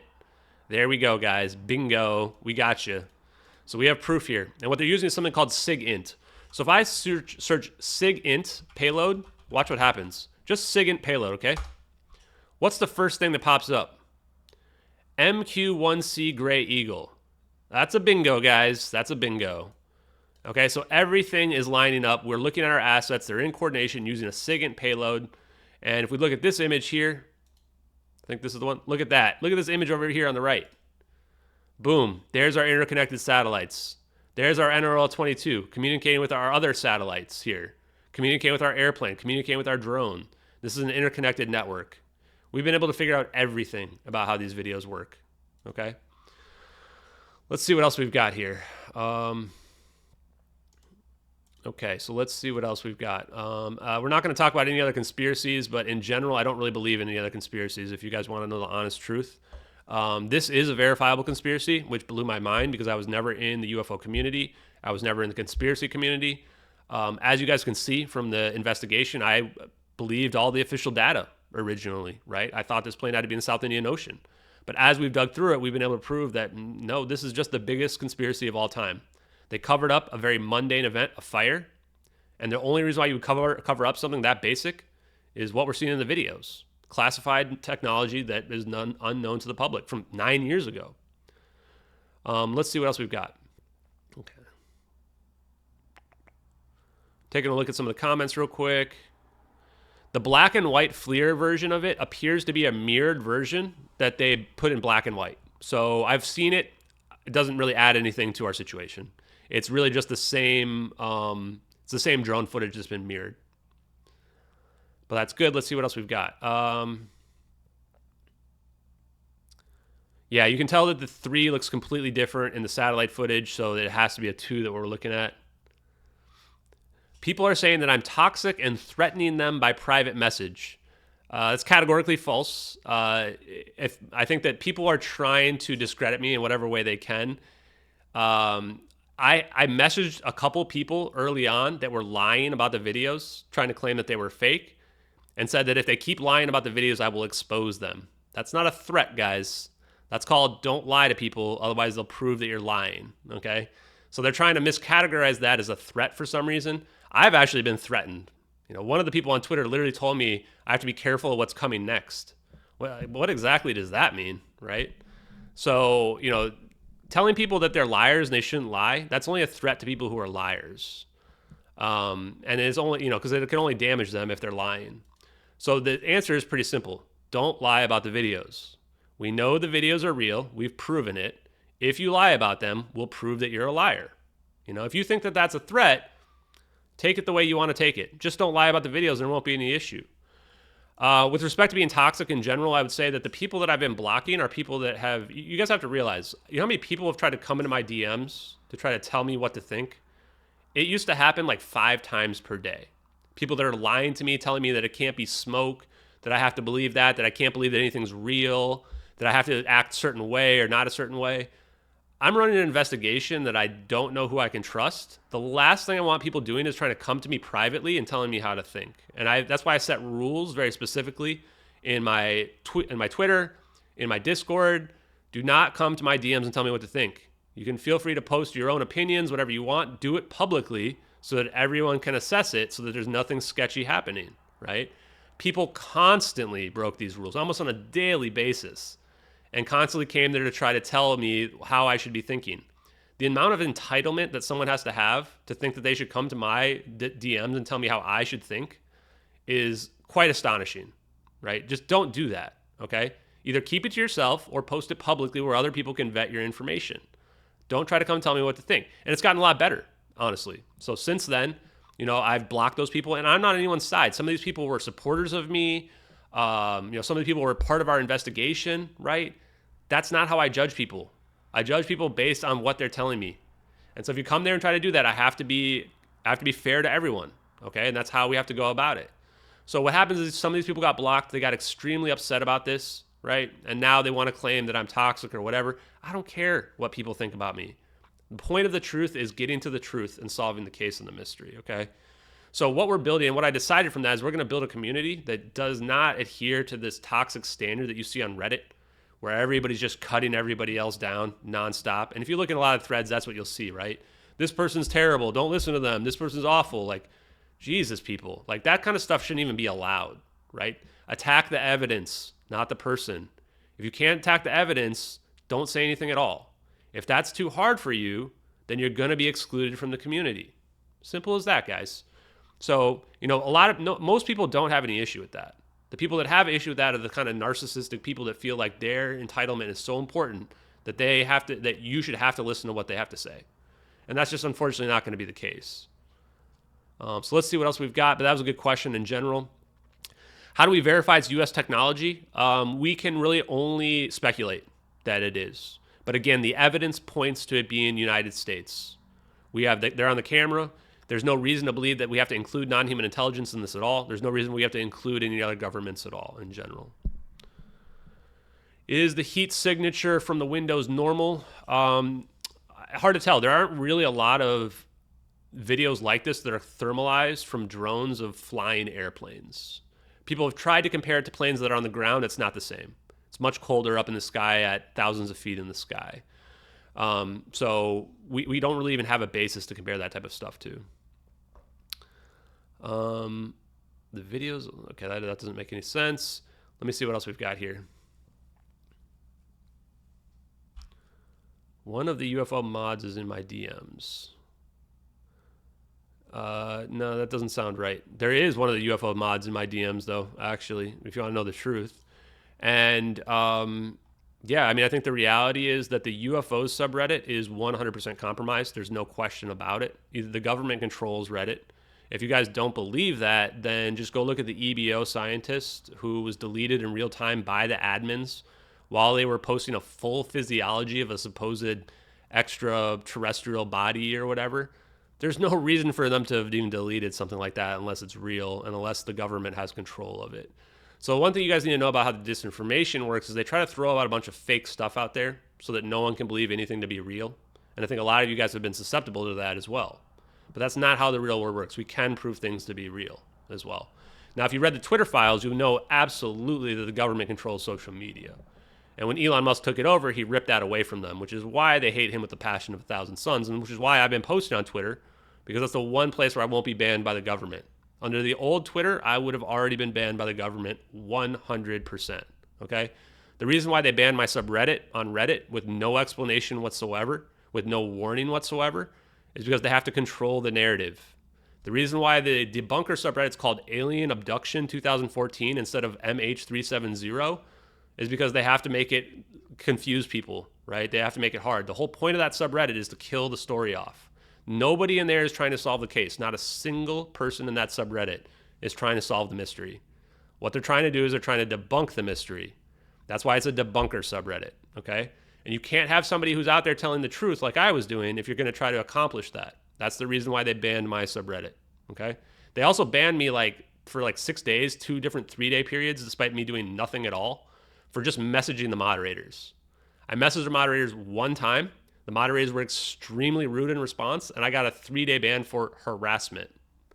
One of those was literally telling the moderators if they don't stop tagging my content with possible scammer, they were tagging all my content that people were posting with possible scammer to discredit me, that I would sue them individually, which was a factual statement. If they kept doing that, I would, and I sent a cease and desist. I did do that. And the same day the cease and desist arrived to Reddit, they took down the tag. So I want to be clear that what I was sending is a factual statement that I was telling them, not a threat, unless you think that lying, again, threatens you. And if it does, then the answer is stop lying. Let's see, what else? Anything else? Yeah, so the person who's still talking, you're probably going to get blocked here as well. So if you've been blocked, you know why you've been blocked. Okay, it's not a mystery. You know why you've been blocked. Act better in the future. Otherwise, you're going to find yourself getting blocked further, okay? So I just want to be clear about that as well. So there's nobody out there that doesn't know why they got blocked. They know why. They were either acting like a dick, they were being condescending, they were trying to tell me what to think. Any of those types of situations are going to get you blocked. The way you avoid that is just don't act like that. So I don't want to go into too much more of that. I want to get into the case as much as we can. Okay. Yeah, so let's go ahead into the flight path here, guys. And again, so people, I won't call you out here, but if you're trying to tell me what I should think and what weakens the argument, you're going to get yourself blocked. Don't do that. If you want to build your own case, build your own case. Okay? Don't tell me what I should do with my case. Got it? It's pretty clear, guys. If that's too hard for you, you should look internally at why you're so egotistical and why you think your opinion is so important. Okay? So just keep that in mind. Again, you've been empowered with all of the evidence, guys. So if you want to build your own case on what you think is really happening, use the evidence and do that. Don't tell me how to run my case. Okay, now let's see. How can teleporting save them? So this is a really good question too. How can teleporting save them, guys? No, I'm not telling people what to think. What I'm doing is telling you my opinion. And you guys are here listening to my opinion because you want to listen to it. I'm presenting the evidence. Okay? I've been clear that anyone's free to think whatever they want. Build your own case. That's the difference, guys. So it's a pretty significant one that you guys need to understand. So let's go ahead and go through the flight path. And again, no more crying about being moderated, guys. If you keep crying about it, you're going to get blocked again. So, this is an opportunity for you now to have a voice. Don't abuse that opportunity if you want to keep talking. Now, let's go through the flight path here. What we think with respect to... Here's the flight path, I think. Why would this save the plane? Well, we see this zap is extremely cold in the thermal. We just saw it, right? So potentially that might be zapping the energy out of the batteries. These batteries are very energetic. That's what causes this runaway effect. So it could be possible that somehow that saps the energy when it's absorbing it there to pull that out of there. The other thing it could be doing is because it's so cold, it could actually just be putting out the fire directly from the cold effect that's happening in that thermal. So that's our speculation right now as to how that would be saving the plane. But again, it's speculation. We don't know where the plane's going or what happened to it. We just know it didn't crash into the ocean, at least not in the South Indian Ocean. Now, okay. Flight path being solved. So when we figured out the northern locations, now everything started to add up because all our plane needs to do now is fly a little bit more to the west. So here's an example.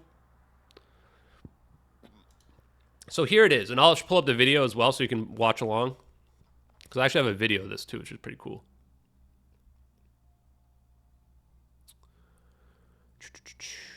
Okay, yeah, we have a video as well. So I'll flip over to the video in a second, but so let's go through the flight path and what happens here. The plane takes off from Kuala Lumpur.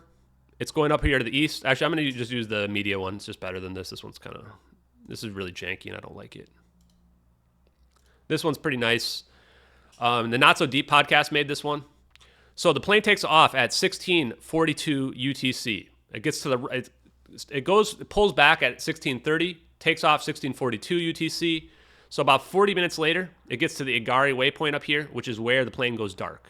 This is 64 seconds after the plane says, "Good night, Malaysian Airlines Flight 370. This is the first event. This is when the batteries, the fire had probably already started here and gets to the point where a minor explosion happens. The plane most likely gets depressurized at this point, but possibly not, maybe not. But a fire definitely breaks out at this point. This point, 1721, is the same time where Mike McKay sees the plane on fire from his oil rig 300 miles to the northeast. Okay, he saw the plane on fire. He lost his job over it because they had to cover it up and discredit all the witnesses. A bunch of people along the coast here, 9 of them along the coast, hear a loud bang at reportedly 1720 UTC.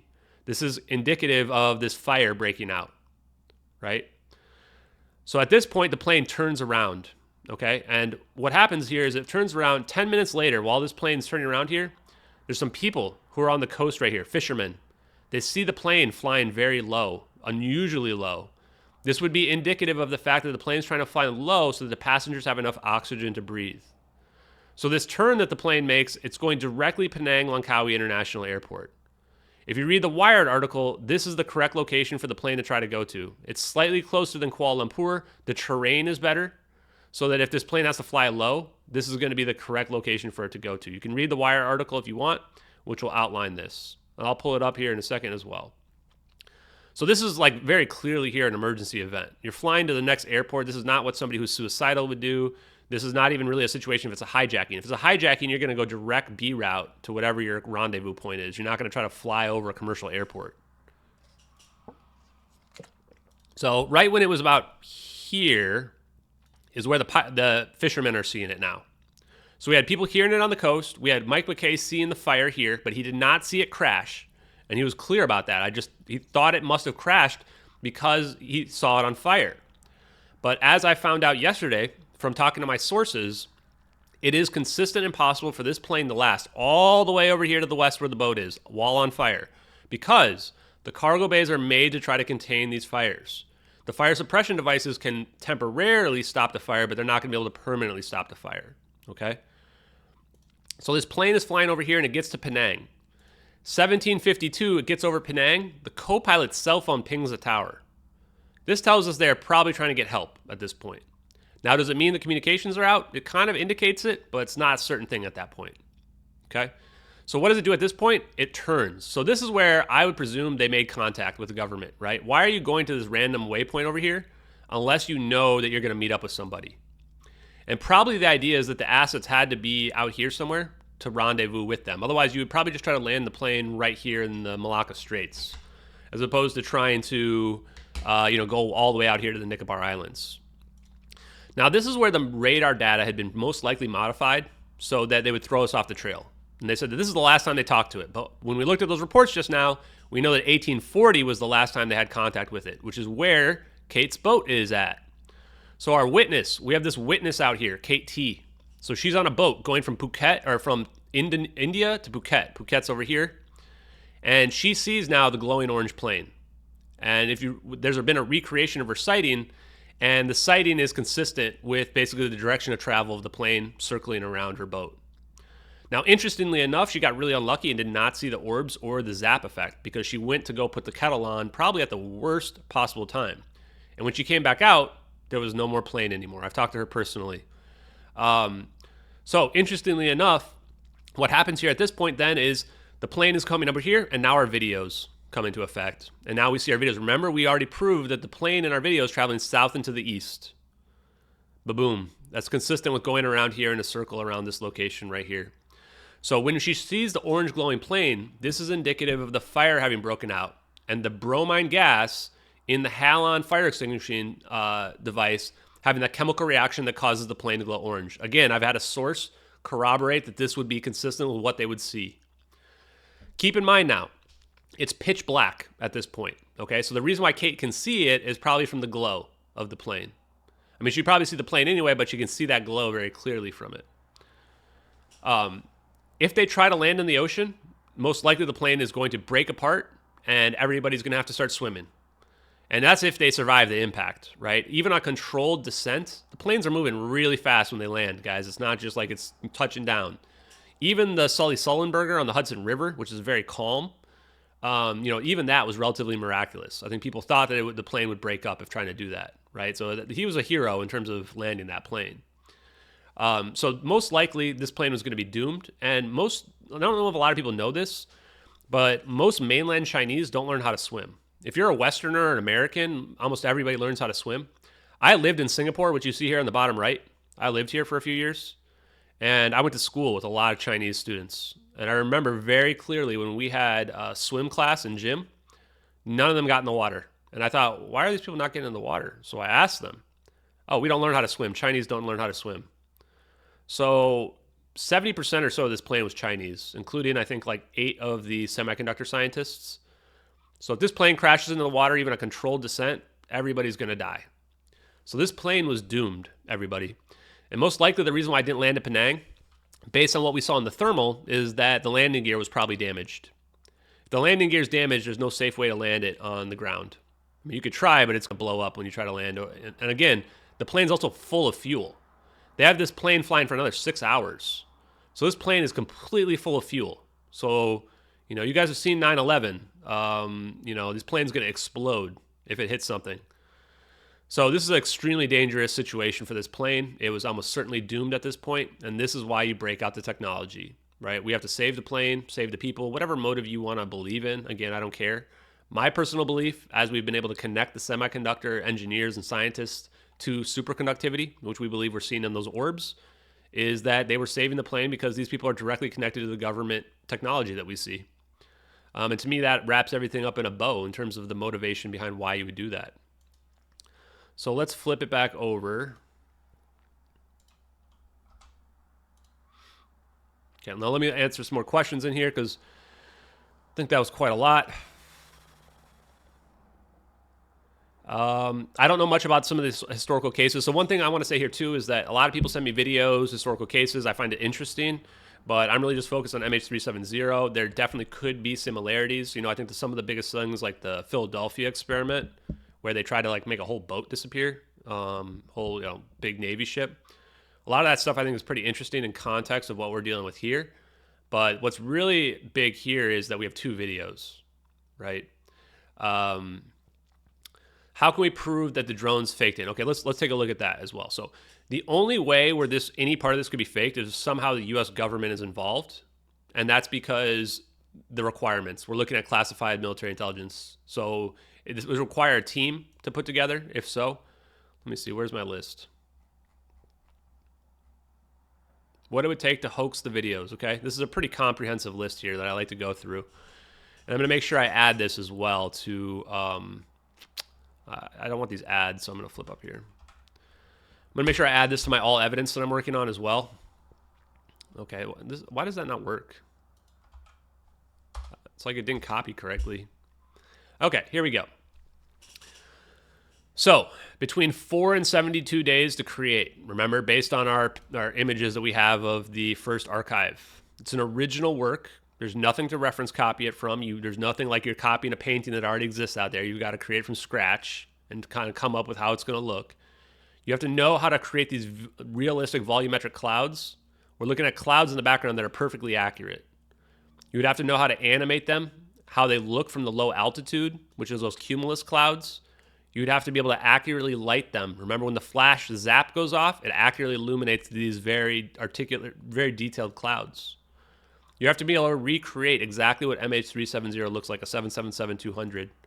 You're going to need to know the turning radius so that you can make sure that when we're creating the video that it's perfectly accurate to the maximum capabilities of a 777 in descent, which we've also been able to prove.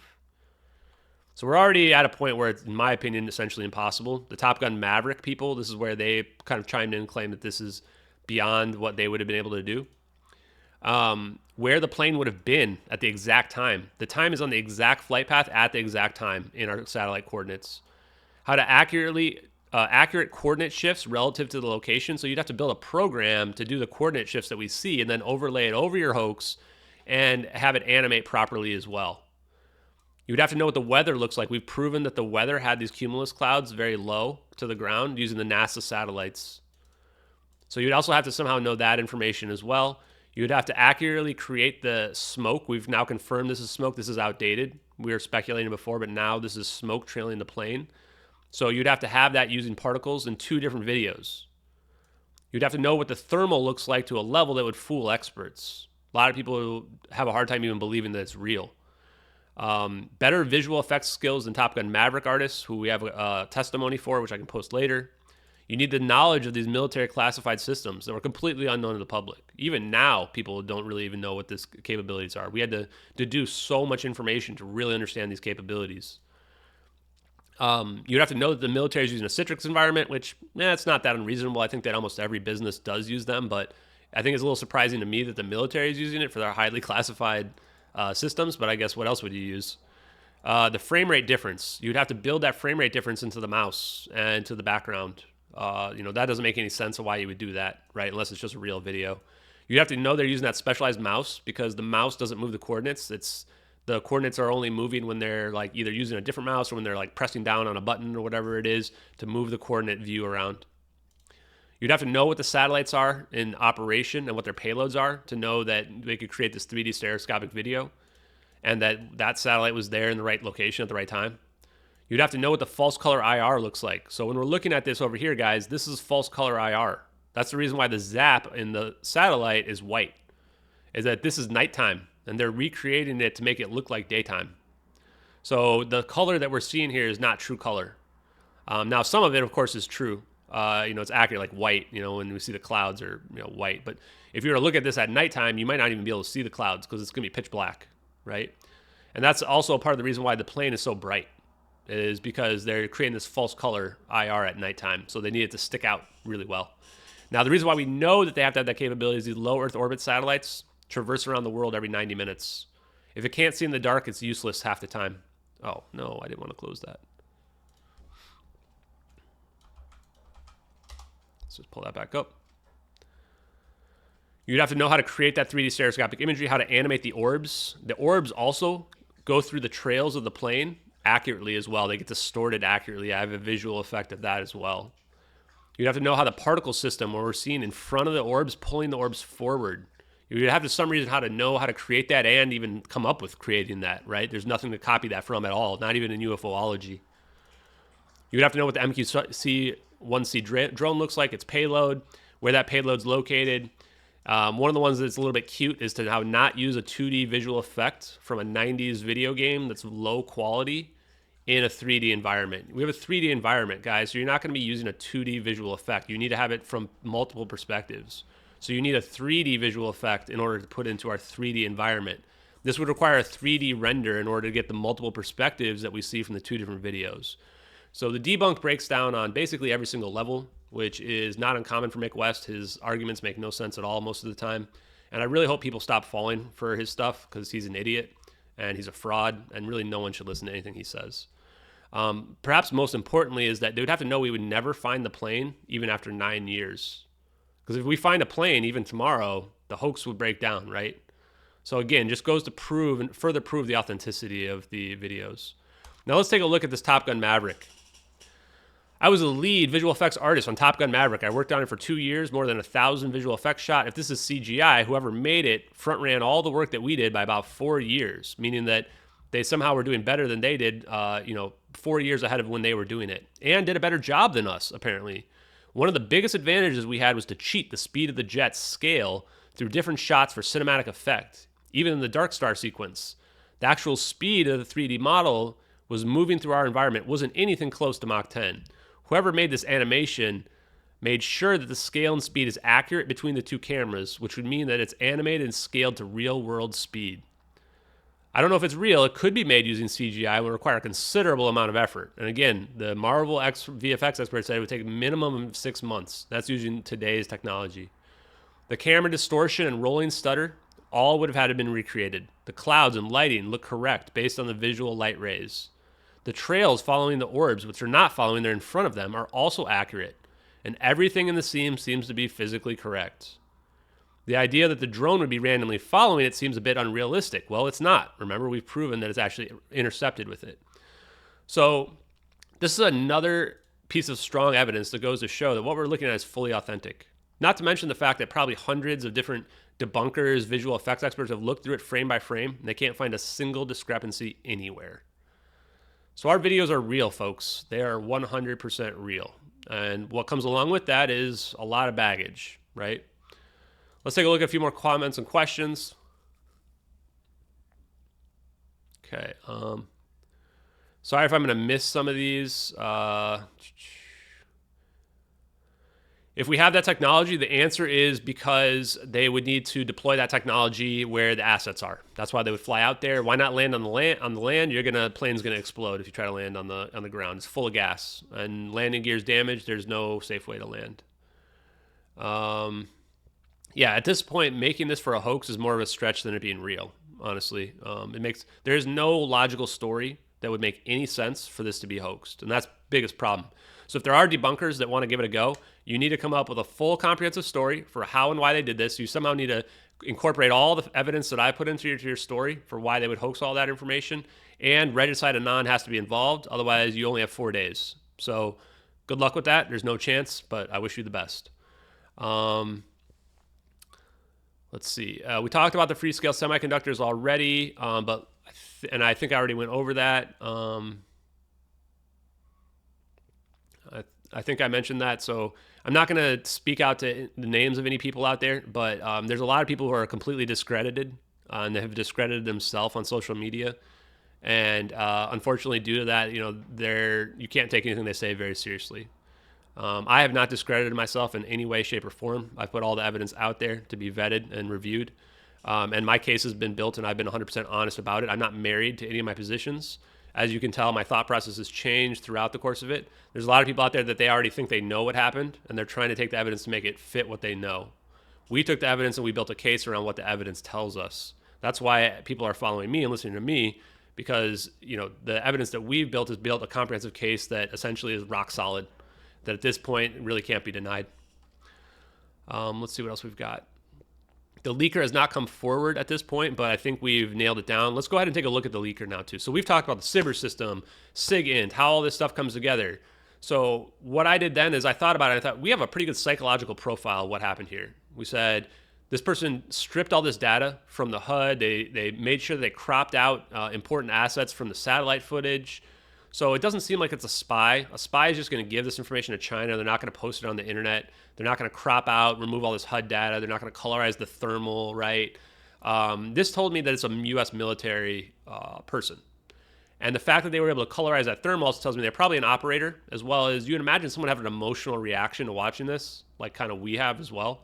and going, we're never going to find the truth unless this gets leaked. Told me that what we're looking at is somebody who was probably directly involved in the event, somebody who had to have a high level of clearance in order to be able to pull that off, and was probably there on one of these spy planes, watching the event happen, maybe even controlling the drone, or potentially watching on the satellite footage. So knowing all that information, I thought, I wonder if we could figure out who this person is, right? Like, first thing I found out is that if they were, unless you're under martial law, you can't hide these charges from the public. They have to be out there somewhere. And when I realized that there's no way to easily hide it, I thought, okay, well, I'm just going to look up everybody. So I Googled everybody who was charged with espionage, and I just went down the list, right? And I kept my range really open, everyone from 2014 to like 2020. And even beyond. I looked up all the big people that have been charged out there. None of them really fit the bill, right? And then we got to my man, Edward C. Lin. When we got to Edward C. Lin, I knew right away we were onto something. Okay, so I searched every person that's out there, and I couldn't find anyone. And then I started searching like past historical date ranges, and that's when all of a sudden Edward C. Lin showed up. There's nothing about him after 2017 at all. But from 2014 to 2017, there's a lot of articles about it. One of them is called The Strange Case of Edward C. Lin. The whole situation was weird about this guy to begin with, right? So he was a naval flight officer with experience in signals intelligence. Once I saw that right away, I went, what? Okay, this is the first person I had looked up that had said signals intelligence anywhere, right, in their bio. And he flew this EP-3 Ares 2 spy plane. I looked this spy plane up. One of its capabilities, real-time video playback. This is when I immediately started getting very suspicious. He faced several charges. He was arrested September 11th, 2015. This is within the time frame that I would have guessed somebody to be arrested. They're not going to get arrested right away. They have to build a case against them, all this stuff. They even ran a sting operation on him the month beforehand in August. They were trying to prove that he was a spy because there was no evidence of him being a spy.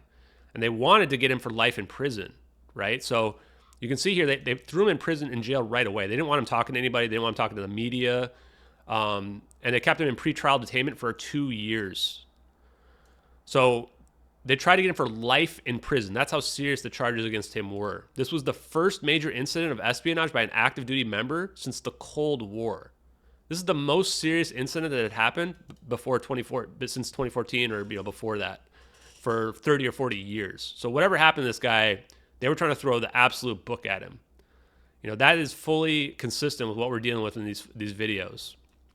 They redacted his charge sheet heavily, including the dates.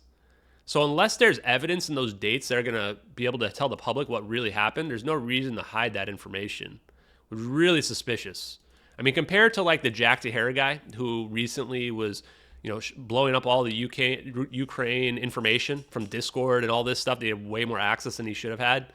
They're not redacting all his stuff, I imagine, right? So this is pretty odd that they redacted. We looked at the charge sheet. I pulled it up as well. It's actually linked in the next post here. You can't use AI to figure it out. The date ranges are all like, there's no way to cheat it by telling how long the boxes are. We tried.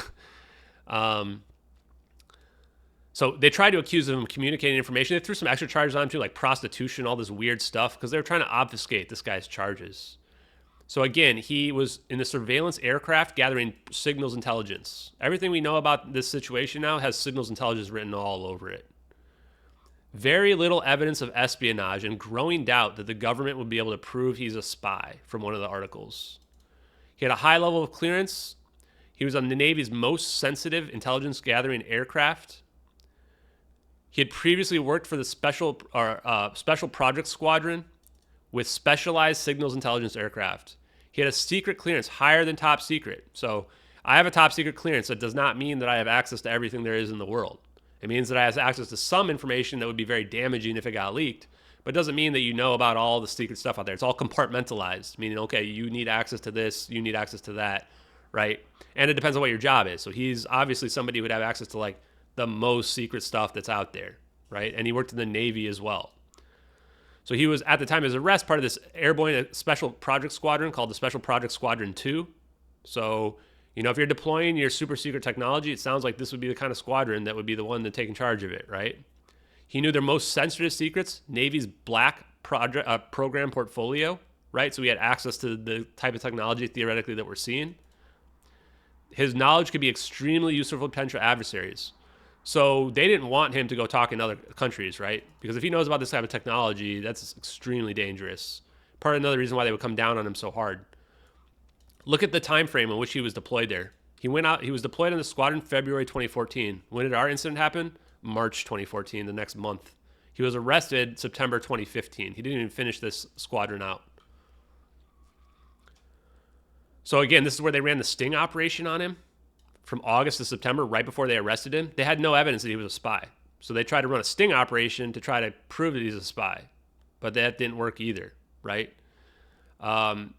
Here's a quote, and this is from a lawyer, not even from his defense. This didn't turn out to be related to foreign intelligence, not really a spy case. It still sends a strong message about care and safeguard of classified information. This is a former military lawyer saying that. And then what's clear is that last year's sensational headlines were far from accurate. Unnamed government officials said that Lin was suspected of spying for China and Taiwan, despite there being no evidence in the investigation that he ever exchanged any sensitive information with anyone from China. So basically, they were trying to come at him hard. They had no strong evidence for it. The defense lawyer argued that the classified information in question is available on the internet. Okay, so we have access to the information that he got charged with, and they try to throw him in prison for life. What do you guys think how that information could potentially be? I think we're looking at it on 2 videos, right?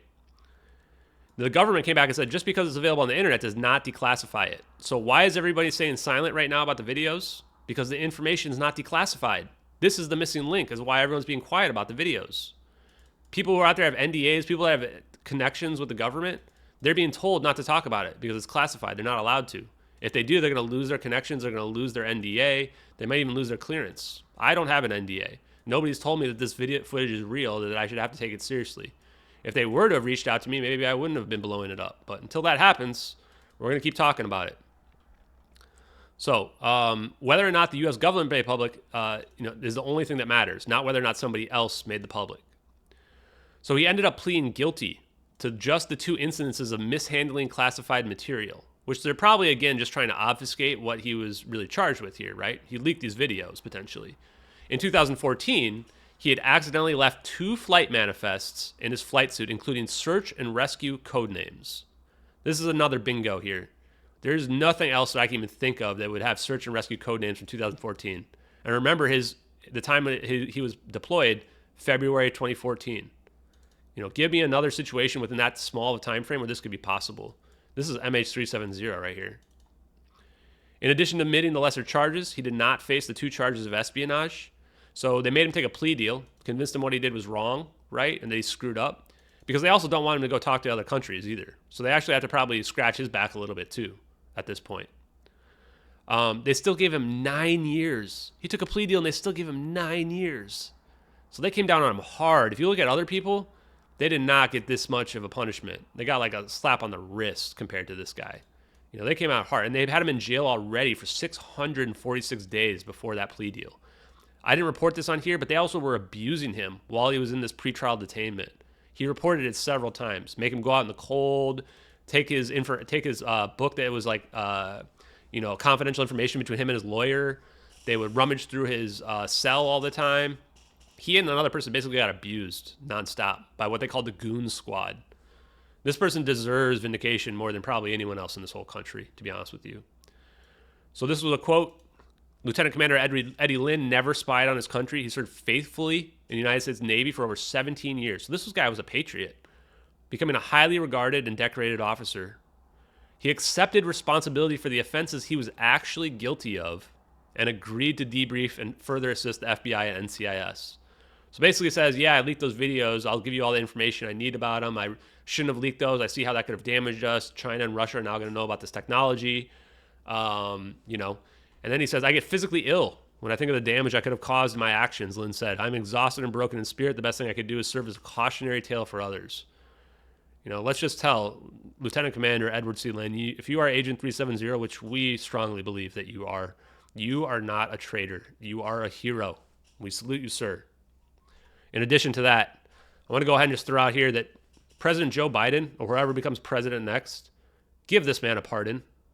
He does not deserve what happened to him. He does not deserve to spend 7 to 9 years in prison over this for doing the right thing, which is telling us the truth about Malaysian Airlines Flight 370, which we would have never known without these videos, never in a million years. More importantly, the technology that we see in the videos that's being hidden from the public is absolutely criminal. This man right here is a hero, my hero. Okay, so we've addressed that. Okay, let me just take a look at what we got going on here. Sorry.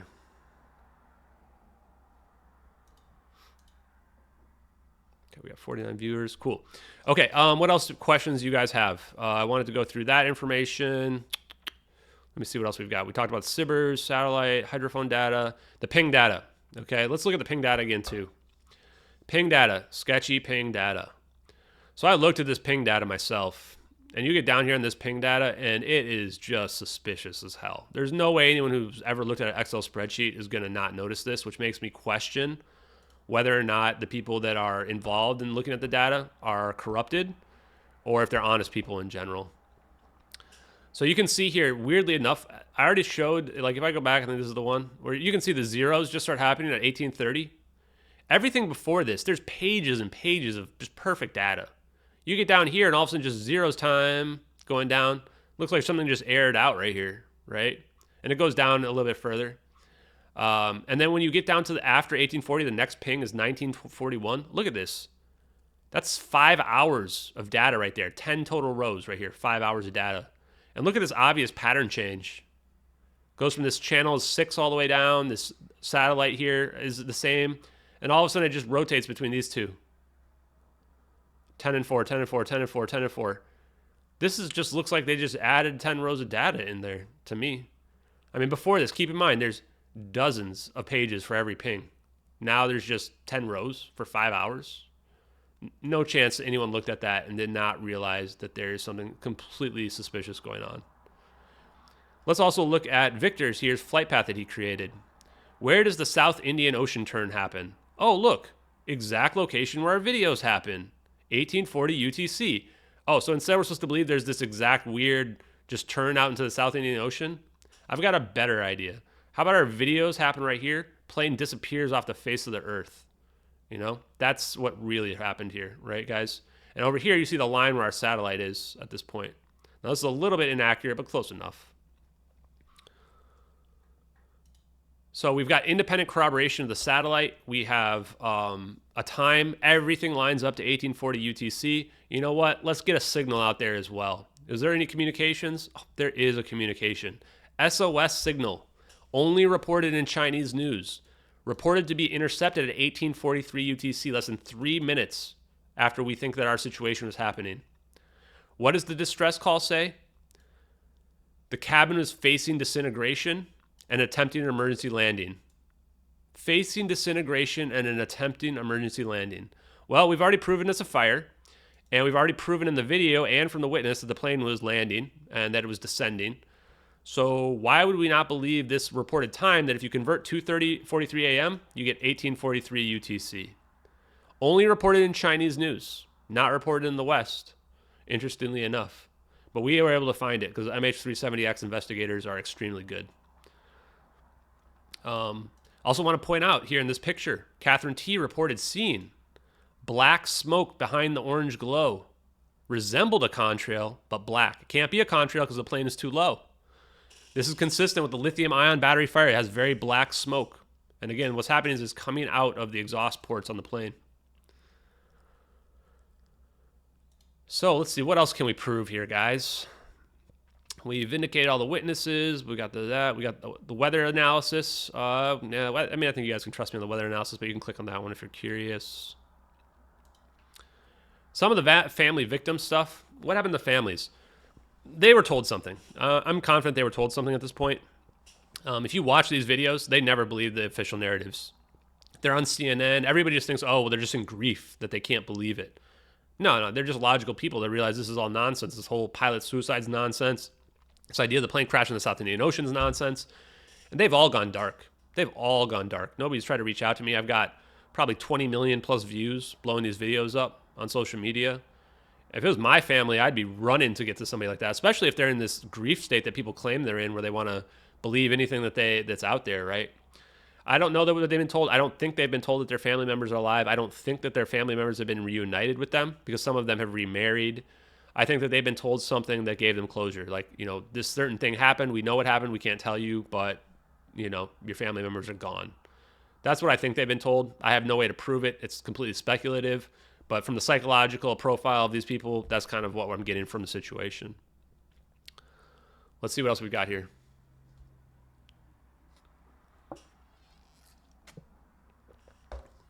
Yeah, problem with the live stream is pretty weird. You should be able to refresh it.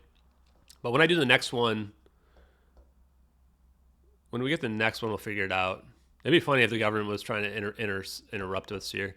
Yeah, and I'm going to have 5 more podcasts this week and probably more. I'm getting a lot of requests. I probably won't be able to do them all, but I'm going to try to do as many as possible because, again, I'm an honest person who's trying to disclose the truth. And that's what somebody who's trying to do that does. Try to get the information out there. I'm not trying to string anyone along. I want the information to be out there as many people as possible. Best information to share. I'll get to that part in a second here. The radio intercepted communication is right near the time of our videos. So presumably they are telling them, hey, I'm going to land in the ocean. Plane's about to disintegrate. We're barely able to keep this fire contained. And then China intercepts that, right? So one is pretty interesting. A lot of people that think that the videos are fake and they look fake, take a look at the reality perception test. Does this look real to you guys? What do you guys think? Does that look real? Tell me in the chat. I want to hear yes or no. Is this real or fake? What do you guys think? Think this is real? Curious. Is this? You guys should be able to see. Think that's CGI? This is real. This is real. That's a real landing right there. So again, this is why we can't always believe what we look at. People think this is fake. This is actually real video here. Believe it or not. This is real video. This is, I believe, SpaceX. Yeah, this is SpaceX. This is a real video of SpaceX. Just goes to show you that things that look fake aren't necessarily fake. They can be real as well. Pretty crazy, right? So yeah, again, just because something looks fake doesn't necessarily mean that it is.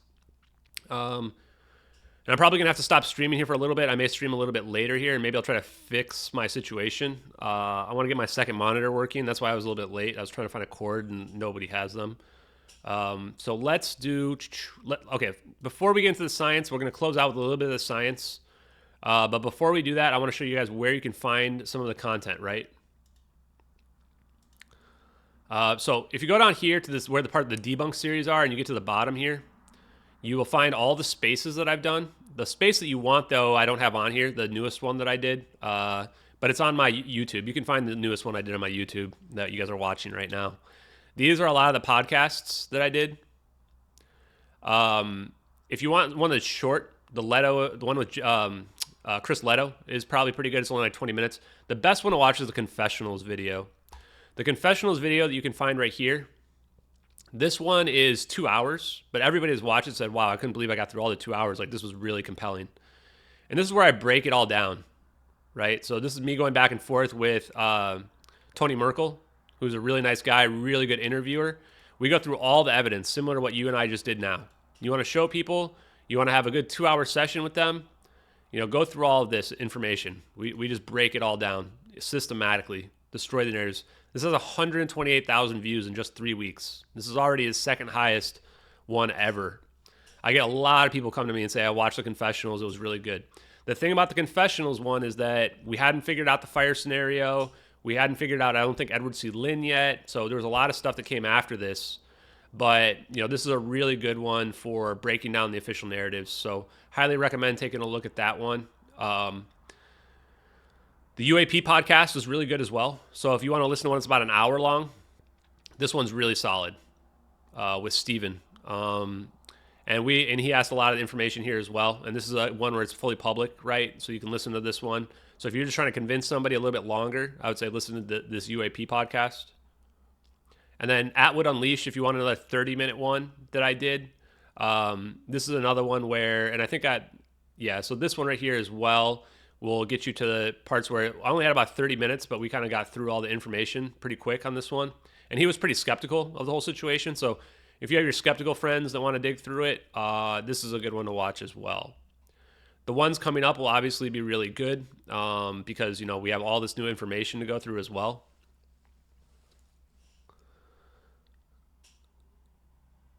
Oh, really? Problems with the stream. Okay, I'll take a look at the stream issue, guys, later, and I'll try to work through it so that it's working out better. It's pretty odd that it's happening. I plugged in, so we shouldn't be having those types of issues. I can tell I'm plugged in correctly to the internet here as well. But I'll work on that. So, yeah, and I'm recording it, so I'll post this on YouTube for you guys as well if you want to watch the recording of it. That's pretty odd that it's not loading correctly. So let's go ahead real quick. I want to talk about the science just very briefly. I'm looking at OBS. Drop frame says 0. Says 0%. Weird. We've been live for 2 hours, 16 minutes. 0% drop frames. Odd. That's really bizarre. Maybe I have to disable the Wi-Fi and make sure it's only on the hard line. It shouldn't have to do that. So I want you guys to watch the science on here as well. This is the stuff that really started blowing my mind. Okay, gravity is the most important one that you have to watch. And on the gravity one here, I'm going to go ahead and just fast forward it a little bit. But gravity does not work the way we would imagine. So you can see that this is really how gravity works in general, is that the mass is displacing space-time like a sheet. And what this means is with the apple now, the apple is going to fall towards the earth, right? So this part I think people understand. But why is the apple falling towards the earth? The answer to that is because time is moving forward. So when time moves forward, it's going to fall along the curvature that's created here. This is the curvature. Okay? So if we take this to its logical extreme, then what you would see here is that what's really happening is as time is moving forward, the apple is converging on the earth. Right? Just like we see in this video, this image right here. It's not that the apple is falling straight down. It's that the apple is following the curvature towards the earth itself through the movement of space as time is moving forward. So really, what does this mean? This means that gravity is not really a force. I mean, you have a force essentially, though, that this is kind of moving in on the earth. But what's happening is time is moving forward, and then objects are converging on one another. So if you want to visualize this, imagine that we're both in our current locations. We're in different points of the earth, and we both walk towards the North Pole. Despite the fact that we're both walking in a straight line, we're going to converge at the North Pole no matter where we are on the planet, right? That's the same idea as what we're seeing right here. We're following the curvature of the earth in order to get to the same point. So we would see it look like this. Instant after instant. Right? But that's just because of how our mind perceives time, right? But what's really happening is the curvature of the earth is passing through. So when you want to try to visualize it, then you visualize it like this, right? Where you're seeing this field of warp. The geometry so this is actually more accurate to how what's really happening here. That space-time is being warped around the planet. And then the best visualization then becomes something like this. That the curvature is constantly being affected here. So if you have a satellite, you have to account for this curvature. Otherwise, your satellite will crash down onto the Earth over time. And so again, if you put the apple there, now you can see how visually this works out, right? The apple falls down, but it's falling because it's following the curvature of the Earth. Finally, and then you have the counter forces from the Earth pushing back all the time. Velocity, no forces. And so if it's following without a force, you can see that this is how the satellite is automatically going to rotate. So this actually explains gravity in a much simpler way, right? And if we didn't account for this, then we wouldn't be able to orbit correctly. And now you see they've turned it into the moon, still doing the same thing, right? This also explains how the sun, how we're orbiting around the sun. It's all a matter of mass, which is displacing gravity, displacing space-time, causing curvature. So that's a really good one to watch and really important to watch. Yeah, I have 0 drops. It's super weird. But I'll save this on YouTube for you guys as well, so don't worry about that at all. The other one you guys need to watch is the double slit experiment, okay? A lot of people don't understand the double slit experiment, which is fine, but what I don't like is when people try to tell me that I don't understand it, which is just comical. I have a very, very good understanding of the double slit experiment because it's probably the most amazing science that's out there. So let's go ahead. So if you're trying to send something down, matter through slits, this is how we would expect it to happen, right? We'd have 2 piles, right? So if we just shoot one thing at a time, we would expect there to be 2 piles to form, right? Let's go ahead and fast forward. So if we do the same thing here, right, if you were to close one of them off and you were to shoot, then we're going to get one line, right? Now, if we open them up, where is it? Here's what happens, though. If we open them up and we shoot one thing at a time, for some reason we get this pattern. It's a wave pattern, which is, wait, how's that happening? Well, we're shooting it through two slits. It's got to go through one or the other. How is it creating this wave pattern, right? And this is what they call particle wave duality of light, is it can act as both. But if you try to figure out why it's acting as both, and we say, okay, well, why is it acting like a wave here when we're just shooting one photon through at a time?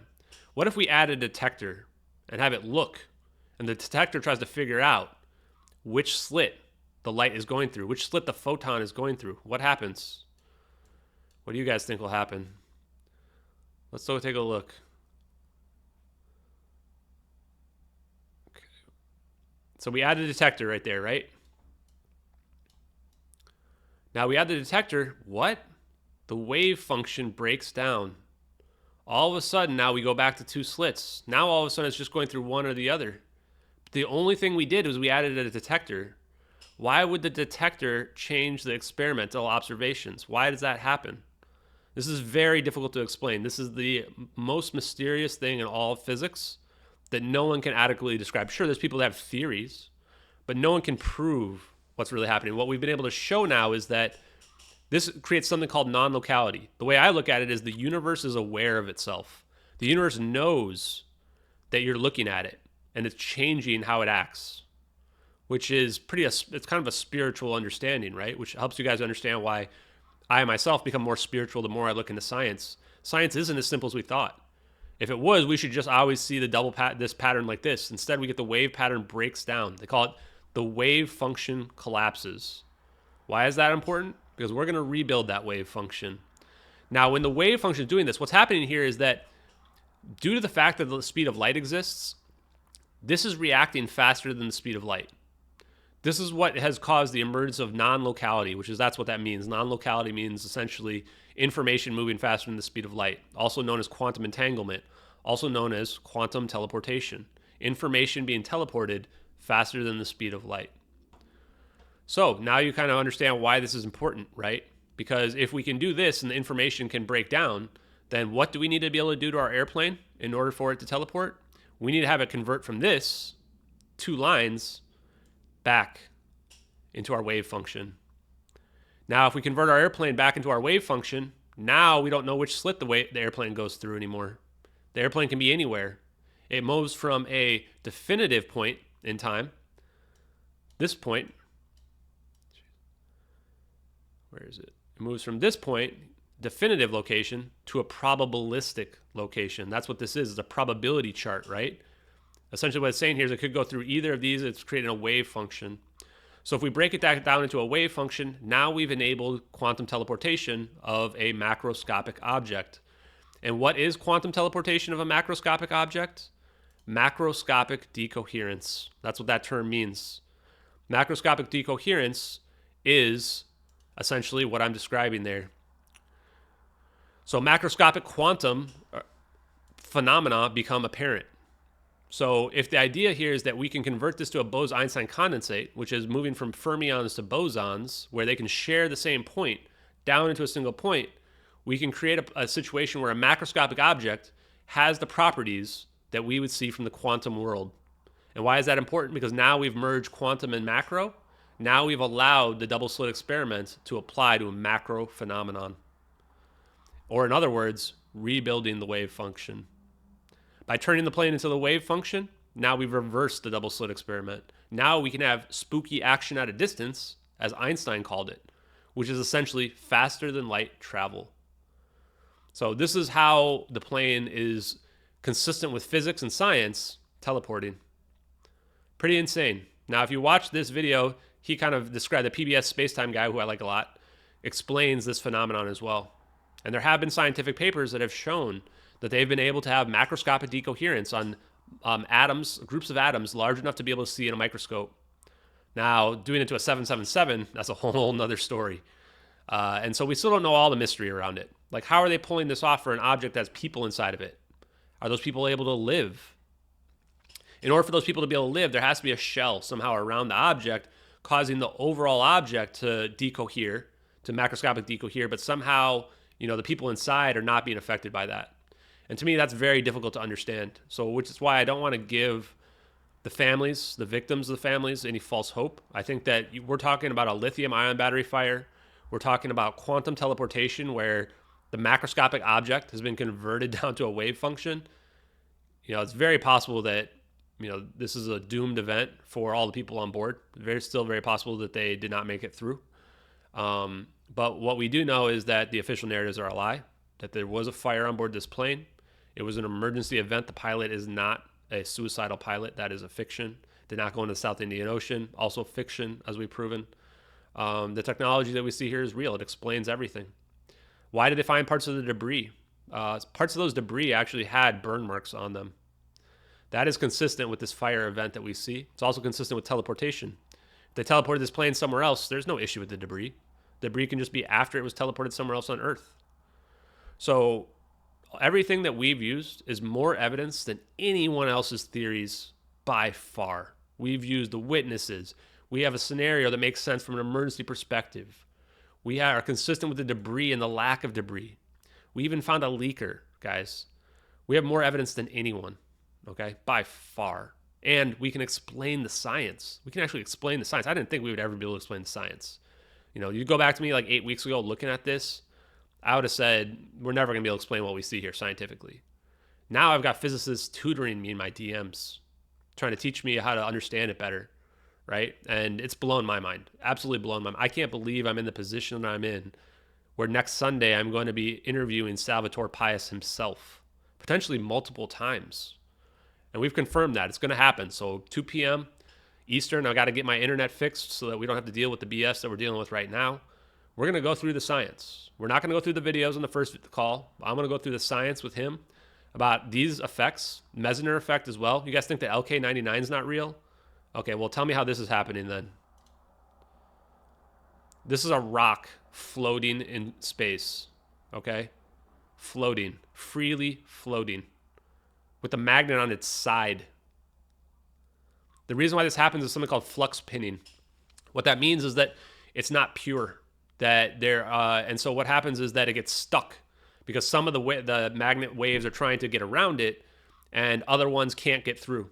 So it creates a situation where it's like you get it stuck in space where it can't move. And just to prove that it's real, they'd have this ring go around it just to prove that it's not a trick. This isn't even the only video. This is just one of them. I mean, you tell me superconductivity is not real, and this is a room temperature rock. This is not being supercooled or anything like that, which is how we could create these properties if we supercool them. Having it be at room temperature enables a whole lot more. And just to prove it, they show, here, they go, that's a magnet that we're looking at right there. And this is essentially freely floating outside of the magnet, which shows flux pinning. So, look at the videos. If you don't think LK99 is real, you should probably just look at the videos and try to explain those. Because even if it's somehow we haven't fully proven it, and the reality of this is that there's a lot of people that try to disprove it. I'm pretty sure that's also been disinformation. And just because someone has a recipe for lasagna does not mean that everyone's going to make perfect lasagna, right? You have to know how to make it properly. So just because certain people were not able to make it does not mean that it doesn't work at all. It just means that it didn't follow the right recipe. Very important. Okay, let's see what we got. Okay, let's see if we got any other questions, blah, blah, blah. I'm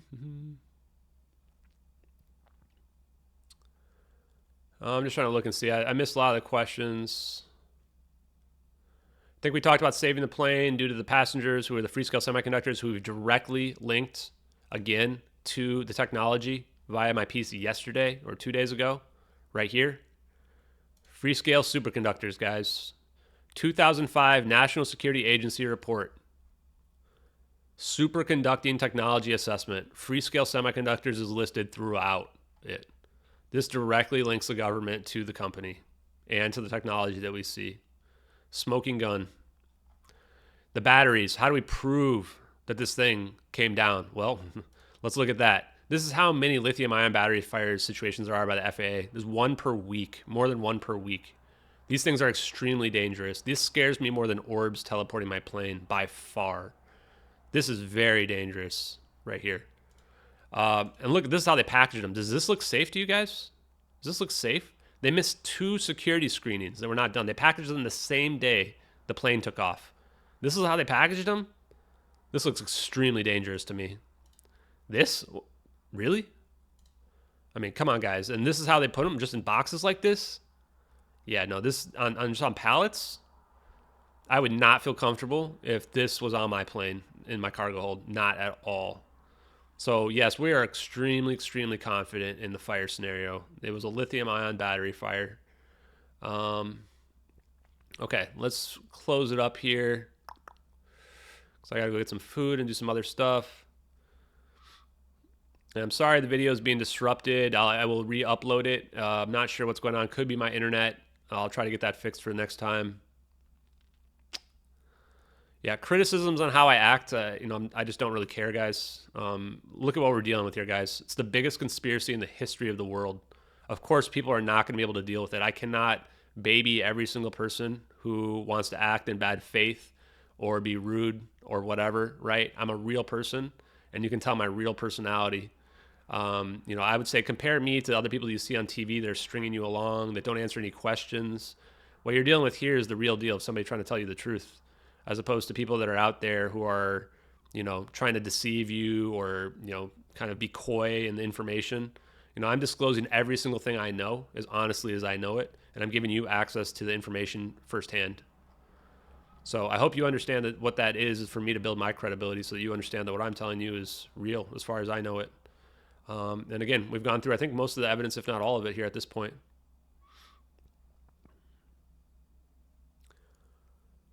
Yep, let's see. So I think that's about where we'll stop for now. I think we'll talk a little bit more later, but I'm not seeing any other relevant questions. But look through the evidence here, guys. If you have questions on the science, read that stuff. You know, get up to speed with it. You know, I think that's what we need people to be doing, is informing themselves. That's what I did. A lot of this stuff, like, I kind of understood, right? But it wasn't until I dug into it more that I realized, like, oh, wow, this is how gravity really works? Okay, that makes a lot more sense. Looked into the Meissner effect, looked into LK99, thought, wait a minute, why was this dismissed so quickly? I'm looking at multiple videos. They're showing flux pinning. You know, how is this just dismissed as not being real? It's not being dismissed as not being real in China and Korea, I'll tell you that much. It's only being dismissed as not being real in the United States. VM teleportation, found an article about that. We actually found, if you Google popular mechanics, traversable wormholes could really exist. This is the one that probably blew me away the most. I didn't think there was going to be anything that supported wormholes and teleportation. Oh yeah, sure, they can exist. Not only can they exist, they don't require exotic matter. They will survive, humanly traversable. You could survive them. And then the last part says they could build a double layer shell around an object, which is somewhere down here, I think. So, you know, check this paper out, Popular Mechanics, if you want. And again, if you don't like Popular Mechanics, that's fine, because they have all the papers linked in there, which I don't ever trust, like, just an article like this. I actually go click and I find the papers myself, and I want to read the paper, you know. And you can actually click and then you can download the PDF over here. You can see I've already done that. You can read the paper yourself. You know, it's a hard read. You got to know some physics, and I kind of skip over a lot of the math, right? You got to presume that the math checks out. But you can understand the basis of what they're talking about in general. This takes a long time to get through. So I've read all these myself because, again, we need to be more critical thinking, not just believe whatever we read as a headline. Let's dig into it and say, does that really what it says? Is that really accurate? And if we do that, we'll become better people and we'll create a better community. So, okay, the pieces of the plane they found, in the only piece of the plane that has been conclusively tied with a serial number is the flaperon. That flaperon was missing the unique serial number plate. So you want me to prove that?